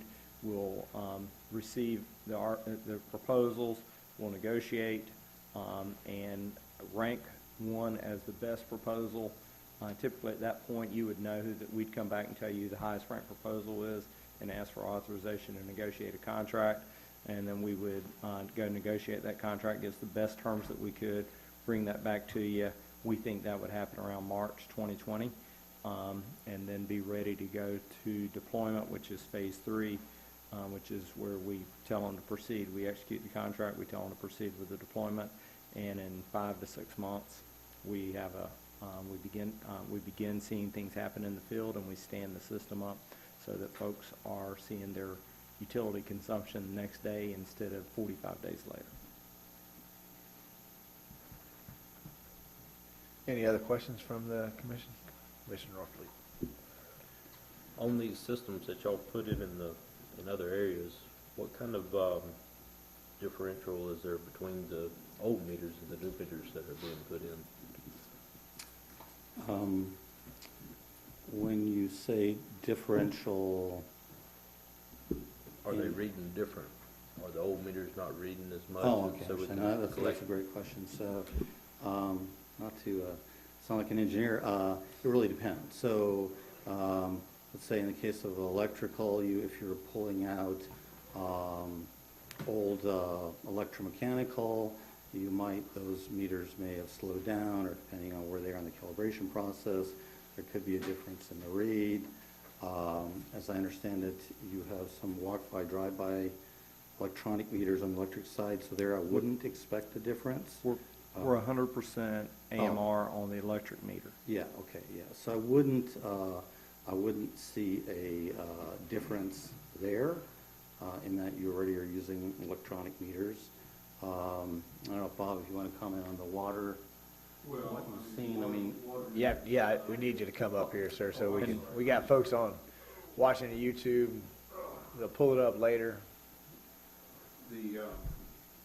Mike's right on the solid state meters. Your Itron meters right now, they're solid state. They've got a fantastic calibration curve, just like pretty much any electronic meter on the market today. So there should be very little change. Going from electromechanical meters, the old ones that look like a Swiss watch that had glass covers on them, you had one probably 15 years ago. A lot of those are still on the market being used today. You'd see potentially a 10% or more increase.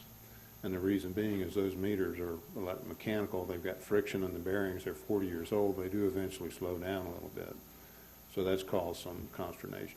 On the water front, it's a function, generally speaking, of the initial accuracy of your meters and the hardness of your water. If you go to Texas, for example, the limestone in the water, those meters can't even last more than about 5 years. And when they pull them out, they're just a big clog of calcium when you get them out of there. And so they're hardly registering anything. And so you have a tremendous increase in Texas. So depending on the age of your meters here, I don't have that off the top of my head. I don't think they're real old. I wouldn't expect to see a tremendous increase in the water side of things either. And I don't think your water is nearly as hard as what I was referring to in Texas. Yeah, and Mr. Mayor, and to our consultant's points, it really is a utility-specific thing. In all cases, new meters tend to read more at a higher rate. Meters don't speed up as they age. They slow down and become less efficient. In Newberry, our electric meters are pretty new. They read accurately. We don't anticipate through this project an increase in accuracy. Same thing with our water meters. They're not necessarily brand new, but our water typically is not doesn't degrade our water meters, so they slow down that much. In some cases, I've talked to meter folks that say they see 25 and 30% increase in meter accuracy. We don't lose that much water altogether. We anticipate a 3 to 5% uptick in meter reading, just for meter accuracies of having brand new meters in the system versus our ones that average 5 to 15 years old now. Commissioner Norfleet? And another question I got is, have y'all had any problems with hackers hacking into these meters and causing havoc?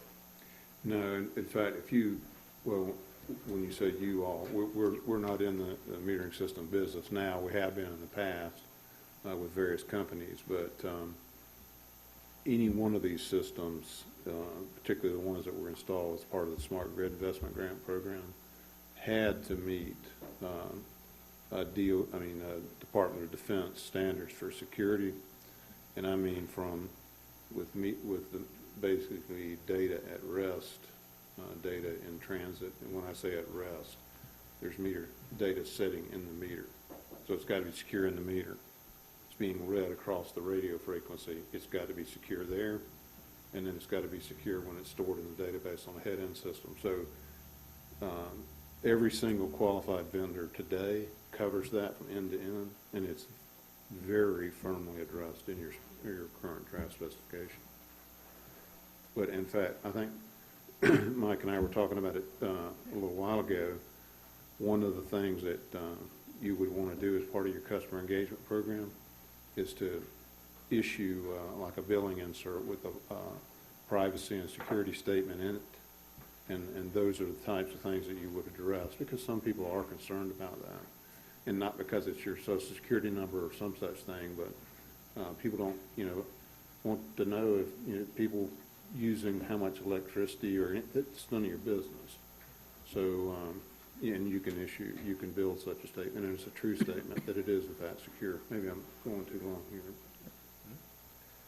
Any other questions?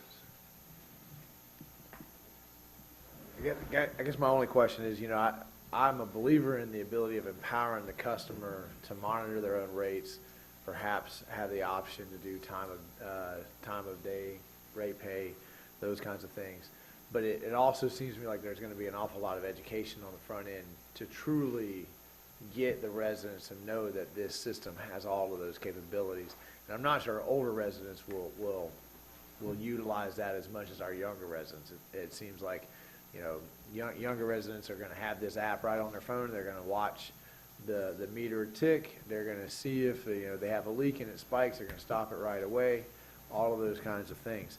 So I guess my question is, for me, looking at the size of our town, comparing it to other cities that you've worked with in the past that would be similar, can we really expect for our residents to see a savings? Because I fully expect us to not make money off of this. The whole idea is to empower the resident to utilize their service better. Well, we can talk about this one all night long. It's one of my favorite topics because both things are true. You guys will save money, and so too the customer. And a couple of examples of that, leakage, water leakage is a big deal, and it's real. Right, and that's water that you process and then pour out on the ground. And so that's costing you the money to treat that water. It doesn't necessarily, some of it flows back into your sewer system, depending on how it's leaked, right? If there's a running toilet in the house, you're putting it back in the sewer system, and you're treating it on, you're getting nothing for it. And the customer, as far as some of the, so too their savings, if they are aware of their leak tomorrow, then they can do something about it tomorrow night, and then you don't get this next month, I've burned 1,000 gallons with a leaking toilet or two or whatever the case may be, and now we're in a billing dispute. And so you guys may tend to forgive that, but that's a loss to you guys, or you may not, in which case it's a loss to the customer. So that's just on the water side. On the electric side, again, we could talk about this for a long time, but one of the things that's in the specification as an option is a thing called prepay. And it's kind of a complicated implementation for electricity, but if you think about it, you prepay for everything. You prepay for your gasoline, right? You don't drive 500 miles and then pay for it. Most things are prepaid, excuse me. So what does that do? Well, that makes the customer happier many times, and they don't have to pay a deposit. Right? Most people have to pay $400 or $500 deposit or whatever the case may be to get their energy turned on in the first place, because you don't know if they're going to pay their first month's bill, whatever. You don't need to do that if they're paying for it in advance with a remote disconnect meter. And additionally, that's been shown, and I can show you the data from Phoenix, Arizona, the largest prepay implementation in the world in Salt River Project in Arizona Public Service, which I actually did both of those projects, multi-millions of meters.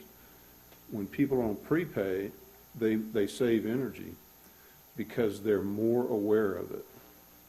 And I know that sounds ethereal, but it's true, and it's been documented, and it's between 5 and 10%. I'm sorry? I'm sorry? Oh, okay. But anyway, so those are just a couple of savings, and we could keep on and on and on. So that there's truth on both sides of the equation. Yes, you will save money on lots of things like losses, electric losses. But right now you have 6 to 10% electric losses, you don't know if those are what are known as technical losses or non-technical losses. Non-technical losses is really a euphemism for theft, but you can manage both of those and drive them both down. And so 10% of your, whatever, I don't know what your yearly purchase looks like, but if you're losing 10% of that, if you could find a way to get that down, that's real money. And again, let me shut up. I'm kind of running out of mouth a little bit. Let me just, well, I think I kind of heard one other part, I think, in your question, and that is, you made me think of my wife's parents. If anything is on an app on a phone, they don't want to have anything to do with it. It doesn't matter, forget it, right? So we've talked with the city about this extensively, and that is, and I think you saw it in the slide deck, is the customer engagement. And that's just not, but customer engagement would be everything from maybe having AMI days for the community and letting folks know who might be thinking this is a big change for them, that maybe it's not a big change. Maybe it's a matter of that the folks here are trained such that somebody comes in and they don't want to go online, they don't want to have an app, they just want to come here and talk to someone. Great. So somebody down here does what they do today. It's just they pull up on the screen and say, you know, yes, sir, this is your usage and so forth. So you really, in any customer engagement, you've got to look at the profile of your, you know, of your community. And again, I sound like a broken record, but I think we're in great agreement here that that customer engagement has to happen from the get-go. And I guess that's the core of my question. With y'all's experience with cities about our size, are we poised to be able to do this successfully from beginning to end? Or are we missing an element or a piece here? Do we need to be 10,000 population? Yeah, you did ask that question a moment ago. I'm sorry I missed it. But we've seen very successful small implementations. When I say we, as an actual system supplier, when we work for Honeywell and Itron, we've done systems, you know, in those jobs that were of this size. We've seen not so great, and we've seen better. I can tell you right now that you guys are going to end up being top of the heap because you're preparing a lot. You know, some of those pitfalls I told you a moment ago about, well, the city manager decided we're going to do X, Y, Z, and I've seen this happen. You know, out in Kansas, one spot said, okay, we're going to go do it. We got the budget, go crazy, and we don't even have a specification. So, I mean, you know, and everybody on the team, well, there is no team. Nobody's bought into anything. It's a mess. And so, to Mike's credit, he's tried to make sure that from end to end, you guys have done the appropriate planning. Team is bought in. We've done some of the things like we discussed tonight where we've extracted your processes from you, understand your meter reading systems in the field today, understand your IT systems and how everything flows so that we can write a very effective spec that's targeted exactly to Newberry. I think you guys are positioned currently and will likely be in the future positioned well to be just a fantastic success. But I think where we've seen failure, it's more often on the people, human side, than we've seen technology fail too. But I would argue that it's more likely that a failure is on the people side, the process side, versus the technology side. I think you guys are in a pretty good position at the moment. if I could throw in one more thing, customer engagement is the linchpin of everything. If your customers aren't bought in, we were talking about a moment ago about the team being bought in, well, that's critical. But if your customers aren't bought in, you're really in trouble. And so that they need to be communicated with throughout the process from end to end and beyond. And so we've got in the specification a number of things about the specific customer engagement program to ensure that the customer is frequently communicated with and brought up to speed and kept informed as to where things are as they move along. And things like leaving a welcome to smart metering little plastic bag on their door after their meter's installed. Oh, cool, I got my new meter. So what do I do? Well, here's how you go online. You can now start looking at your energy every hour, you know, those types of things. That's great. I like that. Anybody think of any other questions while they were, Commissioner Farnsworth? I have a statement. I've talked to several elderly people and explained to them what the system will be able to do for them, and the ones I've talked to have really been excited about it. They've been very receptive to it. I haven't found anybody that said, no, we don't need that. But I would confer that. Folks I've talked to have all been excited about it. You know, they feel like the more information, the more power that they can have over that, the better. They can make decisions and choices, so. Well, I mean, you know, again, I'm obviously, you know, enthusiastic about this kind of stuff, so, but I could, I'm sorry? Well, but I mean, we could sit here, I could sit here and talk about this all night long, but things like outage notification, you know, customer, lots of utilities, there's no longer inbound calls on outages. They call you. And in fact, that's true with me in North Carolina with Duke Power. You know, I get a text message. Yeah. You know, my lights are out, and I'm thinking about maybe calling them because I just generally don't bother. Someone else in the neighborhood will. But I get a text message. You know, we're aware of an outage in your area. It's almost certainly affecting you at address blah blah blah blah blah. So that type of stuff. Can you do the economics on that? Well, I don't think I could right this minute, but it sure feels pretty good. Versus, okay, well, so what do I do now? Do I call them? And, you know, you wait 2 hours and you call them and they go, oh, isn't that something? We hadn't heard that. Well, okay, well, do I call them every 30 seconds? But it really is reassuring to folks when you say, I'll call you. Absolutely. And not only will I call you, I'll call you with an expected. Now, again, let's not go completely off the deep end because I don't think we haven't included some of this functionality because it starts getting expensive, but, well, more expensive. But you can get ETAs on restoration time. You know, from Duke, I get that. Now, that is a very expensive implementation because then you've got to have your work order management system on laptops or handhelds out in the field with the guy.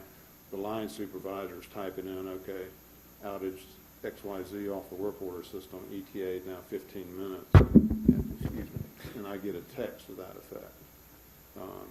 But it's not something you couldn't do because we've not precluded anything. We've set this thing up, I hope, to be a building block system where nothing is precluded in the future. So. Correct. Does the Commission have any other questions or comments? Well, fellas, we appreciate you coming down. There you go. Yeah, we appreciate you being here. We hope you travel safely, and you know, I'm sure that Mike will be in touch with you after the next commission meeting to let you know how we're going to proceed. Okay. Thank you for the update. Thank you for the information. You certainly re-energized me on this project. So. Okay. Enjoy talking with y'all. Thank you very much. both. All right. Dallas, you want to come tell us about the State Road 26 wastewater grant agreement? Yes, sir, Mr. Mayor. As the commission knows, last year the city of Newberry submitted an appropriations request to the state legislature for consideration during the legislative session. Representative Clemens and Senator Perry sponsored the request in their respective bodies. We requested $1.5 million to design and construct a wastewater pumping station and a force main to serve an area along State Road 26 east of downtown that has been identified as potential development of the Ag Tech Innovation Center. We offered our investment of $700,000 in construction of a companion 12-inch water main as our match funding. And the state appropriated $500,000 to the project in its budget. The funding is sufficient to complete the design portion of the project, estimated $120,000, and to begin construction. Staff plans to seek additional funding for the project in the next legislative session, which begins in January. The appropriation comes with additional conditions outlined in the grant agreement, which is attached. The agreement must be executed in order to access funding, which is provided on a reimbursement basis. The agreement includes standard terms and conditions for grant projects, including reporting and record-keeping requirements. Staff has reviewed the agreement, and the city attorney's office had reviewed the agreement as well. All right, thank you, Dallas. That's exciting. Do we want to accept $500,000? We need a motion to accept it? Or can we just clap and cheer? The recommended action is to authorize the city manager to execute the grant agreement. Okay. Do I have that motion? I have a motion from Commissioner Farnsworth, a second from Commissioner Coleman. Any questions on the motion on the floor? Comments? Any public questions, comments on the motion on the floor? Hearing none, all those in favor signify by saying aye. Aye. Motion passes unanimously. Thank you, Dallas. And Mike, you want to tell us about this new agreement that's been passed down? We have. Mr. Mayor, I could, but I couldn't do it justice like our public safety expert, Fire Chief Ben Buckner can. Come on up, Ben. It's been Good morning, Mayor and Commissioners, or good evening, almost morning. I was going to say, we're heading that We're direction. working on it. Yeah. Before you tonight is the Public Safety Answering Points Interlocal Agreement, which was sent to us by the sheriff. A little bit of background on this. During the 2019 legislative session, this legislation was enacted that basically put the onus on the sheriffs throughout the state of Florida to come up with direct radio communications between public service agencies, which is better known as a PSAP. As everybody's aware, this really resulted out of Marjorie Stoneman Douglas incident down in South Florida. Alachua County is already ahead of the curve on this. It's in layman's terms, basically it doesn't matter what agency you are. If there's an incident, the sheriff's office is charged by state legislature to be able to communicate with all on-duty responding agencies that are point of public safety answering points, which Newberry obviously is one. We're in the public safety business. The interlocal establishes protocols, as you guys can see in the interlocal agreement. Again, the sheriff is charged with this task by the state legislature. This has to be provided to the state by January 1st of 2020. The sheriff office has asked us and all other agencies throughout the county to have this agreement executed and returned to them by October 1 of 2019. We've reviewed the agreement. The city attorney's office has reviewed the agreement, approves it to form. Our recommended action is authorize the mayor to execute the interlocal agreement with Alachua County as it relates to public safety answering points. Mr. Mayor, do you have anything to add to that? No, sir, Mr. Mayor. Okay. Do you have any questions for Ben? Nice. Real nice. No. Not in service yet. We'll have to wait till October. Okay. Do you have a parade after October we'll be able to ride on? We do, the Christmas parade. There'll be at least one, I'm sure. Yeah. If not, we'll come up with one. Festival of Lights parade, we'll string it up. It comes with its own lights, actually. Okay. Do I have a motion to, are you going to enter into negotiations for this, or are we motioning to approve it? This is authorize you to execute an interlocal, to do what we've already been doing for the last 10 years. This just formalizes it. Okay. Do I hear that motion? I have a motion from Commissioner Farnsworth. Do I have a second? I have a second from Commissioner Norfleet. Any questions or comments from the dais? Any questions or comments from the public? Hearing none, all those in favor signify by saying aye. Aye. Motion carries unanimously. All right, and that brings us to comment, City Manager. Thank you, Mr. Mayor. Attended the Alachua County delegation meeting today. You all had invites, and I know how difficult it is to get to, and represented to our delegation, which is Senator Perry, Representative Clemens, Representative Watson, and Representative,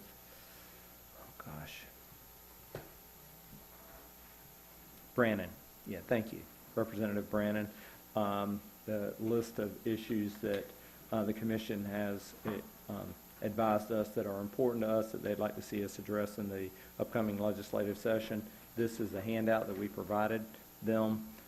We're still 3 months away from kickoff of the session. We'll refine that list and be more specific with our ask, and probably take some time in one of our commission meetings to go through each of these items to make sure that the commission endorses them, tweaks them as they may want to, and we develop speaking points for each of the items that we're pursuing in the 2020 legislative session. So that's first item.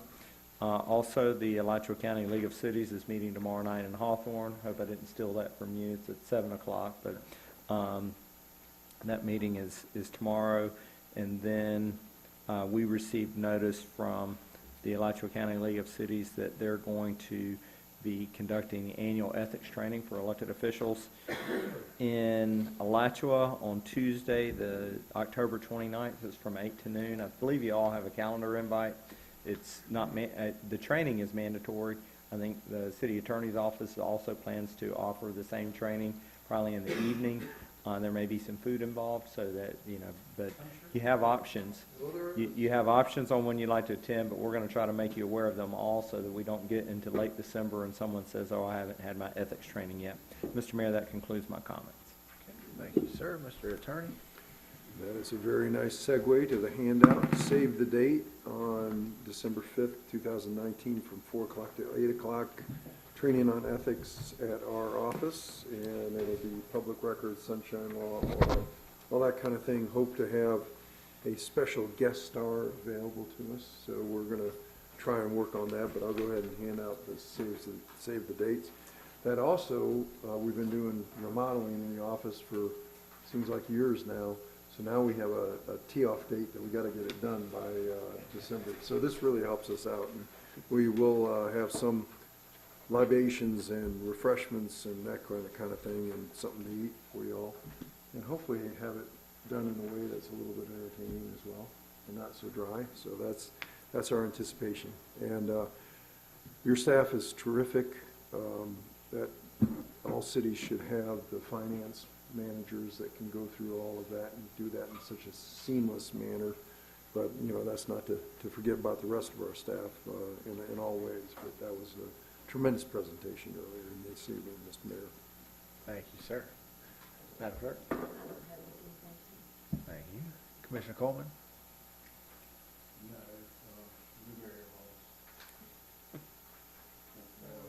Against Bell. Tough part of the season there. Tough part of the season. And they never quit, so they're got to be getting a little tired. Commissioner Farnsworth? FSU finally won a game. I saw that. Who was it against? Was it was a high school team or? Commissioner Barton? Thank you, Mr. Mayor. I didn't necessarily want to belabor the Main Street point any further, but I did want to highlight an opportunity that we have in our downtown. I went through this afternoon, and from the light down to Cilantro, there are a total of only 5 businesses that are not open. 3 of those are actually in one building alone. But just for the record, I wanted to express what actually is, starting from the light. There's a dental office, an empty gas station, a church, a corporate or a computer repair shop, a pawn shop, a thrift store, quick medical clinic, a produce place, a home, Dollar General, Pickett's, Ace Hardware, a builder, a financial advisor, construction business, a cabinet business, Napa, a hairstylist, a barber, a consignment shop, and new to you, there's Pristine Realty, and that's just to get to the railroad station. After the railroad station, there's Keen Cabinets, Rebecca's Hair, Country Kitchen, Sugar Refined, Edward Jones, Boss Art Realty, a chiropractor, a doctor's office, a farmhouse 1906 that's in the works. The Main Street Gallery, Open Spaces Realty, the Annex Building, Las Avinas, the First Baptist Church, Archangel, Bounds, Glanzer Realty, another home. So in total, that's about 44 businesses right there, give or take. And as I stated, only 5 of them are actually empty. 3 of them are in one building. I didn't count the cold storage, but that burned down, and that was the owner's choice not to reopen. So I bring that to your attention to, on social media we get this mob mentality sometime of the Main Street is nothing, there's nothing down there, everything is closed up and it looks like a ghost town. I just read you all the businesses that we have the fortune of having here in our town. So to give any other impression otherwise I think is partly dishonest or just simply not facing the reality of what we actually have going on. So if you profess to love the Main Street that we do have, I ask you to just frequent those businesses like I do. Thank you. Thank you. Commissioner Norfleet? I like that, what you put together there on Main Street, and I'd still like those cupcakes from Sugar Refined that you're gonna pick up for the high school renovation. I'm gonna get the extra big ones. Apple? Coming. Well, I can't let that comment pass without reiterating that, the absolute best way to support Newberry is to support Newberry businesses. I don't know how many times I've heard someone say, well, why don't we have this or why don't we have that? And I can say, well, we did, and they were there, and nobody went. So if you really want to support Newberry, support the businesses. It may be a little bit more, but they're the ones that give back to our kids too. They're the ones that support the community. So support them. We lost him a few years ago, but we had a wonderful man named Bill Hipp who worked really hard to pull the businesses together. And he always said, if every resident would spend $5 more each month supporting, all the businesses would be able to flourish. So when we think about it, swing into the blend and buy a cup of coffee. That's truly what gets us all on the same page and allows us to move forward as one community. I want to let everybody know we are in homecoming week at Newberry High School. The spirit is alive and well, and we're ready to face the Williston Red Devils this Friday at 7:30 for the kickoff. Before that happens, though, on Thursday night, we'll have Panther Prowl. It's a pep rally for the football team. Commissioner Martin is going to judge the show for us again this year. I'm good. I like it when he just shakes his head. Yes, I am. Yeah. But we invite the community. It's $5 at the door. Money goes to all the things that student government does, like feed the veterans that work at the 3 schools on Veterans Day and those kinds of activities. So come watch all the work that the kids have put in. It's a great night. It's fun. We're there to celebrate the football team. Then, of course, on Friday, we're going to have our homecoming parade. Parade starts at 3 o'clock or when the buses finally get out of the way, whichever comes first. So just so you know, where we line the kids up, that road will be closed down. So it's roughly from 260th around the bend to 15th, right at the stop sign in front of the elementary school. That's for the safety of the kids. So I know it's an inconvenience to some folks, but please understand that it's difficult to have cars driving through there when kids are putting finishing touches on floats and those kind of things. And we want to make sure that everybody enjoys homecoming. We don't have any tragedies or problems. So come enjoy the parade this Friday, Panther Prowl Thursday night at 7 p.m. at the high school. And, of course, please be at the kickoff of the game at 7:30. We are 3-1 right now, 3-1 football team. So it's a wonderful turnaround. I know it's going to be a great night. And, of course, everyone wants to see who's going to be this year's homecoming queen. We may have a commissioner's daughter out on the field. I don't know. Are you walking? No? Funny how that.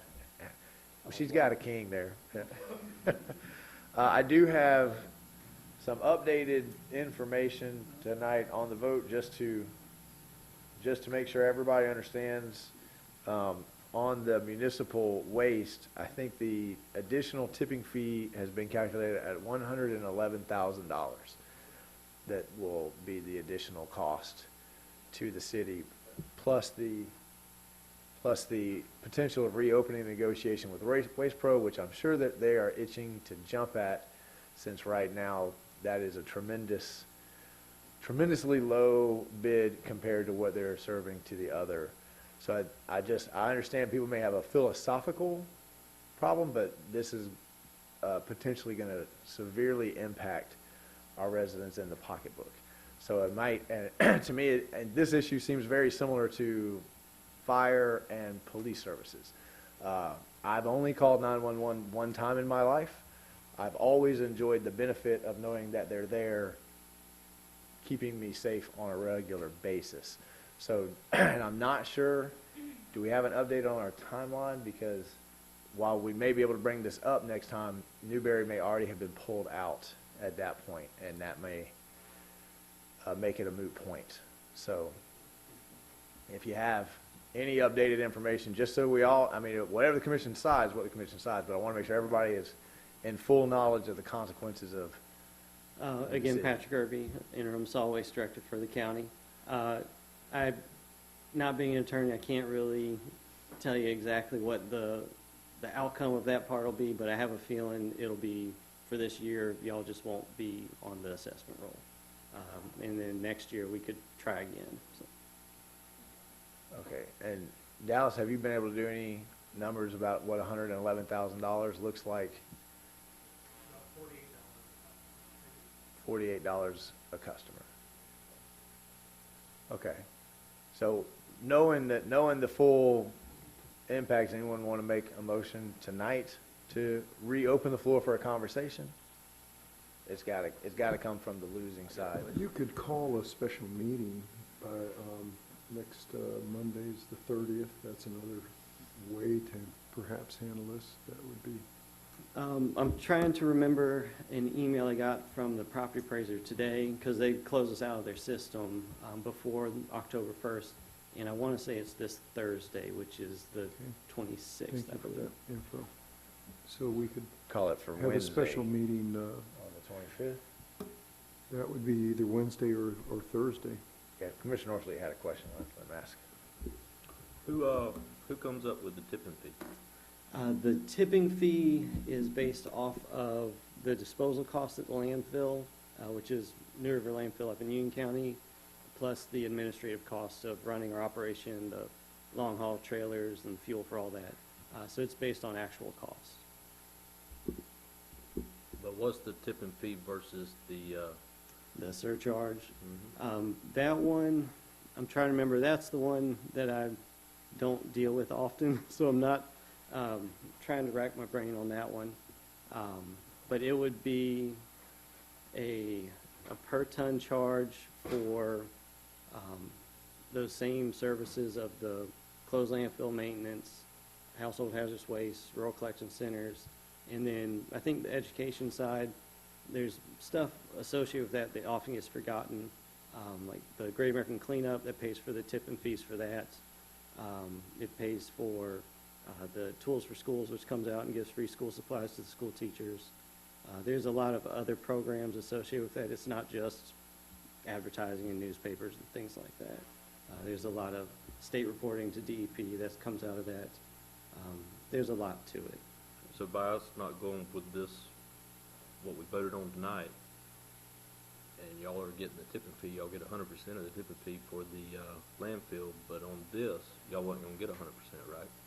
The way it would work out is based on the way the math for the assessments is done. The total collected would be, if according to the August 2nd numbers when I ran them, would be $83,756. And I looked up and verified the in the county's fee schedule what the surcharge is, and it's $23.66 per ton. That comes from a municipality that doesn't have the assessment, and that comes out to the addition, the $111,000 that was mentioned, which is about $58,000 more. So I guess where I'm coming from, just because we don't choose to go with what y'all proposed tonight, the county gets their panties in a wad and then sticks it on the back end. I wouldn't phrase it that way. There's services that still need to be paid for. The landfill, we have to maintain those for, 20, 30, 40 years, and there's constant monitoring of the monitoring wells and upkeep of Yeah, I spots understand that how a clog. landfill works, but Yeah, so there's constant fees if for you're that. going to charge one rate, but it doesn't seem to come out like you want it, you're going to charge a higher rate another way. I'm trying to absorb the questions on the spot here. I don't see what the difference is. Whether you're charging the tipping fee, it should be the same either way, because you're still getting the same amount of, actually, the tipping fee, as the landfill, you would get more money than if it come out of this. Yeah, we actually, the county ends up collecting more without the assessment. And I think some of that might come down to the commercial side, because it's based on there's basically grades of commercial, depending on how much waste they produce. And we calculate it on the mid-range for the assessment, but the actual tonnage for those might actually be higher. So if you've got an 8-yard dumpster, you probably are filling it up every month, or every week, whatever it may be, where if you're not, you'll just downgrade to a 4-yard just because you don't want to pay for the extra capacity. So that might be where some of that comes from. On the spot, I can't quite recall.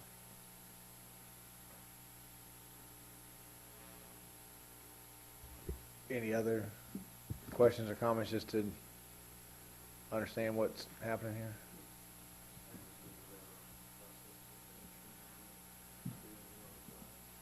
Okay, so what do we think about the special meeting on the 25th? So we have a full board to make to have the discussion. If we pass that, then it'd be a moot point. Can the special meeting be called by 2 commissioners or the I commissioner? mean, I can call a special meeting myself. But if nobody can be here on the 25th, there's no sense in calling a special meeting. What we need is 5 voting commissioners on the dais on the 25th. I can be here. Commissioner Coleman? I can be here. Commissioner Martin? Commissioner Norfleet? I can be here if it's early. I will not be able to be here, actually, because I have a golf match that was canceled out due to rain. But Commissioner Coleman can certainly lead the special meeting. It'll be a 1-item agenda. Yeah.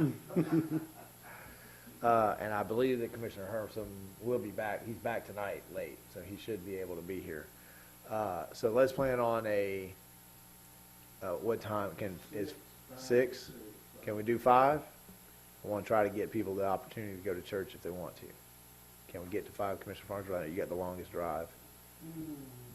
What about 5:30 if we split the difference? And that would allow the full board to make a decision that would still be implemented before it's too late. Right. And that'll give me some time to look up how the fee schedule was calculated versus the assessment.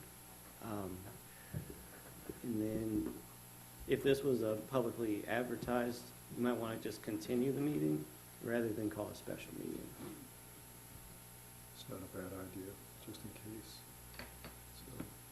So we're just going to adjourn tonight? Move to continue continue. that particular issue to Wednesday, September 25th, meeting at 5:30 p.m. Does it have to be brought back for consideration before you move it? There is a procedure to do that. That is correct. However, I think there's also the ability of the commissioner that is not present to bring it on the table as well. So let me look at that real quick. While he's looking that up, can you provide more detailed information in between now and then? I'll do my best. Tomorrow's our board meeting for our final budget, so I'm in meetings a lot tomorrow, but I will do my best to get some additional info. Okay, I'll read you the reconsideration of action previously taken. A motion to reconsider enables the commission to set aside a vote on the main motion taken at the same meeting and to consider that motion again as though no vote had been taken on it. A motion to reconsider shall be allowed at any time during a meeting by any commissioner who voted with the prevailing side. So that would be the 2 commissioners that voted against the measure earlier, except when a motion on some other subject is pending. So we don't have that, so we don't have to worry with that. No motion by any commissioner reconsider shall be made more than once on any subject at the same meeting. So again, we don't have to worry with that because that hasn't occurred yet. Upon the passage of a motion to reconsider, no substantive action on the matter may be taken until subsequent meetings so that the public and media may be on notice of the matter to be reconsidered. So that's what our city manager was saying. If you wish to put a motion to reconsider on the table right now, that would be one of the ways to do this. The subject, and I don't remember who voted, but think it was Commissioner Martin. Mr. Farnsworth made the motion, Commissioner Coleman seconded. and Who then it was- voted against it? It was Commissioner Martin and Commissioner Norfleet. So those two could make the motion to reconsider at this point in time. So, and then that would reconsider it for the meeting to be held on Wednesday evening at 5:30. Subject matter shall be scheduled for the next regular commission meeting for any action on the commission that deems advisable. So that would be the time for that. Now, there's also a provision in here. Let me see if I can find it. While you're looking for that, Commissioner Sure. Coleman has a question. Commissioner Coleman. I would ask that one of the two commissioners to look at this as something that might be big for next year and go ahead and capitulate this is I'm not saying pennies on a dollar, but and somewhat I agree with them. But right now, I think it's imperative that we go ahead and finalize everything on this budget. And maybe it might have been discussed a little earlier about this. Maybe back during the workshops or something like that. This is the first time it's actually been brought up. I'm hoping that one of the two will capitulate. Thank you. Okay, so we've had a plea to reconsider for tonight, so we don't have to call. This did pass unanimously. Of course, you weren't here that meeting, but it's passed unanimously on the first reading. I think what Commissioner Coleman is asking is, you've got meetings all day tomorrow. I'm not sure we're going to get the information for your questions by then. Before we end up costing each resident, $50 a year. If this is something that this commission is now divided on, let's give staff a chance to actually come and break down those numbers and as what we lose from Waste Pro's contract. Yeah. And then maybe have a fuller conversation about this as the year progresses. Is there any willingness to consider the commissioner's request? Commissioner Norfleet? I'll have to have a dictionary to pull out the words that he's talking over there, but I'll reconsider it. That's what you needed to do, right there, a motion to reconsider the So matter. I have a That motion to gets it. reconsider. Do I have a second? Second. I have a second from Commissioner. I have a motion to reconsider from Commissioner Norfleet. I have a second to reconsider from Commissioner Farnsworth. Okay, so that puts the issue back on the table. Does anybody, I think we've talked about this enough. Does anybody have any questions that we haven't hit tonight? And the actual measure would be then taken up on Wednesday evening. That's when No, we're going to vote on it again right now, right?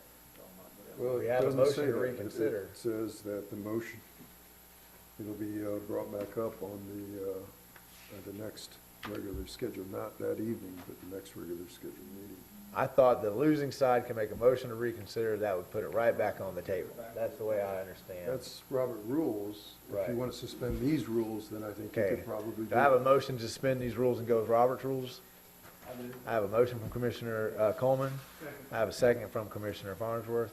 Can we suspend these rules and go with Robert's rules and procedure, which we're all more comfortable with? All those in favor signify by saying aye. Aye.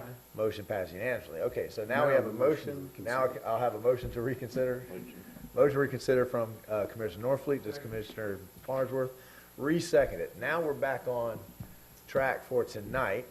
Does anybody have any last questions? What I think I'm hearing is let's stay the course right now. Let's ask staff, direct staff to bring this back to us, answer Commissioner Norfleet's questions, because we all have those lingering questions. Every year we kind of ask the same things. Let's see if we can make a fuller picture before we jump the gun. I got something. Commissioner Norfleet? I don't really have a question, but I have a statement. I think the county needs to really look at their tipping fees, that if a city or municipality gets away from this, that they don't just stick it to them just because they're mad because they didn't go with what they wanted to go with. Right, and a better understanding of, on my part, of how that surcharge was calculated would help me better explain that to you all. Mr. Mayor. Commissioner Martin? Yeah, and our intent is not to throw you in the fire. It's okay. I'm used to or, it. any of that. But, I mean, as long as we're looking at it, I'd actually like to get maybe a little bit more of a better picture of why they can't charge for the services at the gate when they're actually doing it for at those rural collections. Oh, that's a much trickier one. Yeah, that's what? We don't want those folks having to handle money and becoming a target for robbery is a big one. Those will be all the kinds of things that we'll talk about. That's right. Yeah. Okay, do we need a roll call, or are we all on the same page? Commissioner Norfleet? So, Mr. Mayor, I understand this procedurally. Now we're voting on the motion to reconsider. And if this vote passes, the next Vote would be to process bring this is back. to bring this matter, well, this brings it back on the table, and then we will be reading ordinance number 2019-25, right thereafter. Okay. After the vote. So this is the motion to reconsider. Okay? Do I have any public comment on the motion to reconsider that's on the floor? Okay, all those in favor of the motion to reconsider signify by saying aye. Aye. Motion passed unanimously. Okay, now we will bring, Mr. Attorney, will you reread the ordinance for us, Yes, sir. please? This is ordinance number 2019-25, an ordinance amending ordinance 2018-14, providing consent for the entire corporate limits of the city of Newberry, Florida, to be included in a non-ad valorem assessment for the municipal service benefit unit created by Alachua County for the provision of solid waste management costs, providing conditions for the consent, providing that the consent is only for 1 year, and providing an immediate effective date. The appropriate motion is to pass ordinance number 2019-25 upon its second reading by title only. Okay, do I have that motion? I have a motion from Commissioner Farnsworth, second from Commissioner Coleman. Okay? Any questions, comments on the motion on the floor? Public questions, comments on the motion on the floor? Commissioner Coleman? Aye. Commissioner Farnsworth? Aye. Commissioner Martin? No. Commissioner Norfleet? Motion passes 3-1 with Commissioner Martin in dissent. And that brings us to citizen comments for the night. Any citizen have any comments?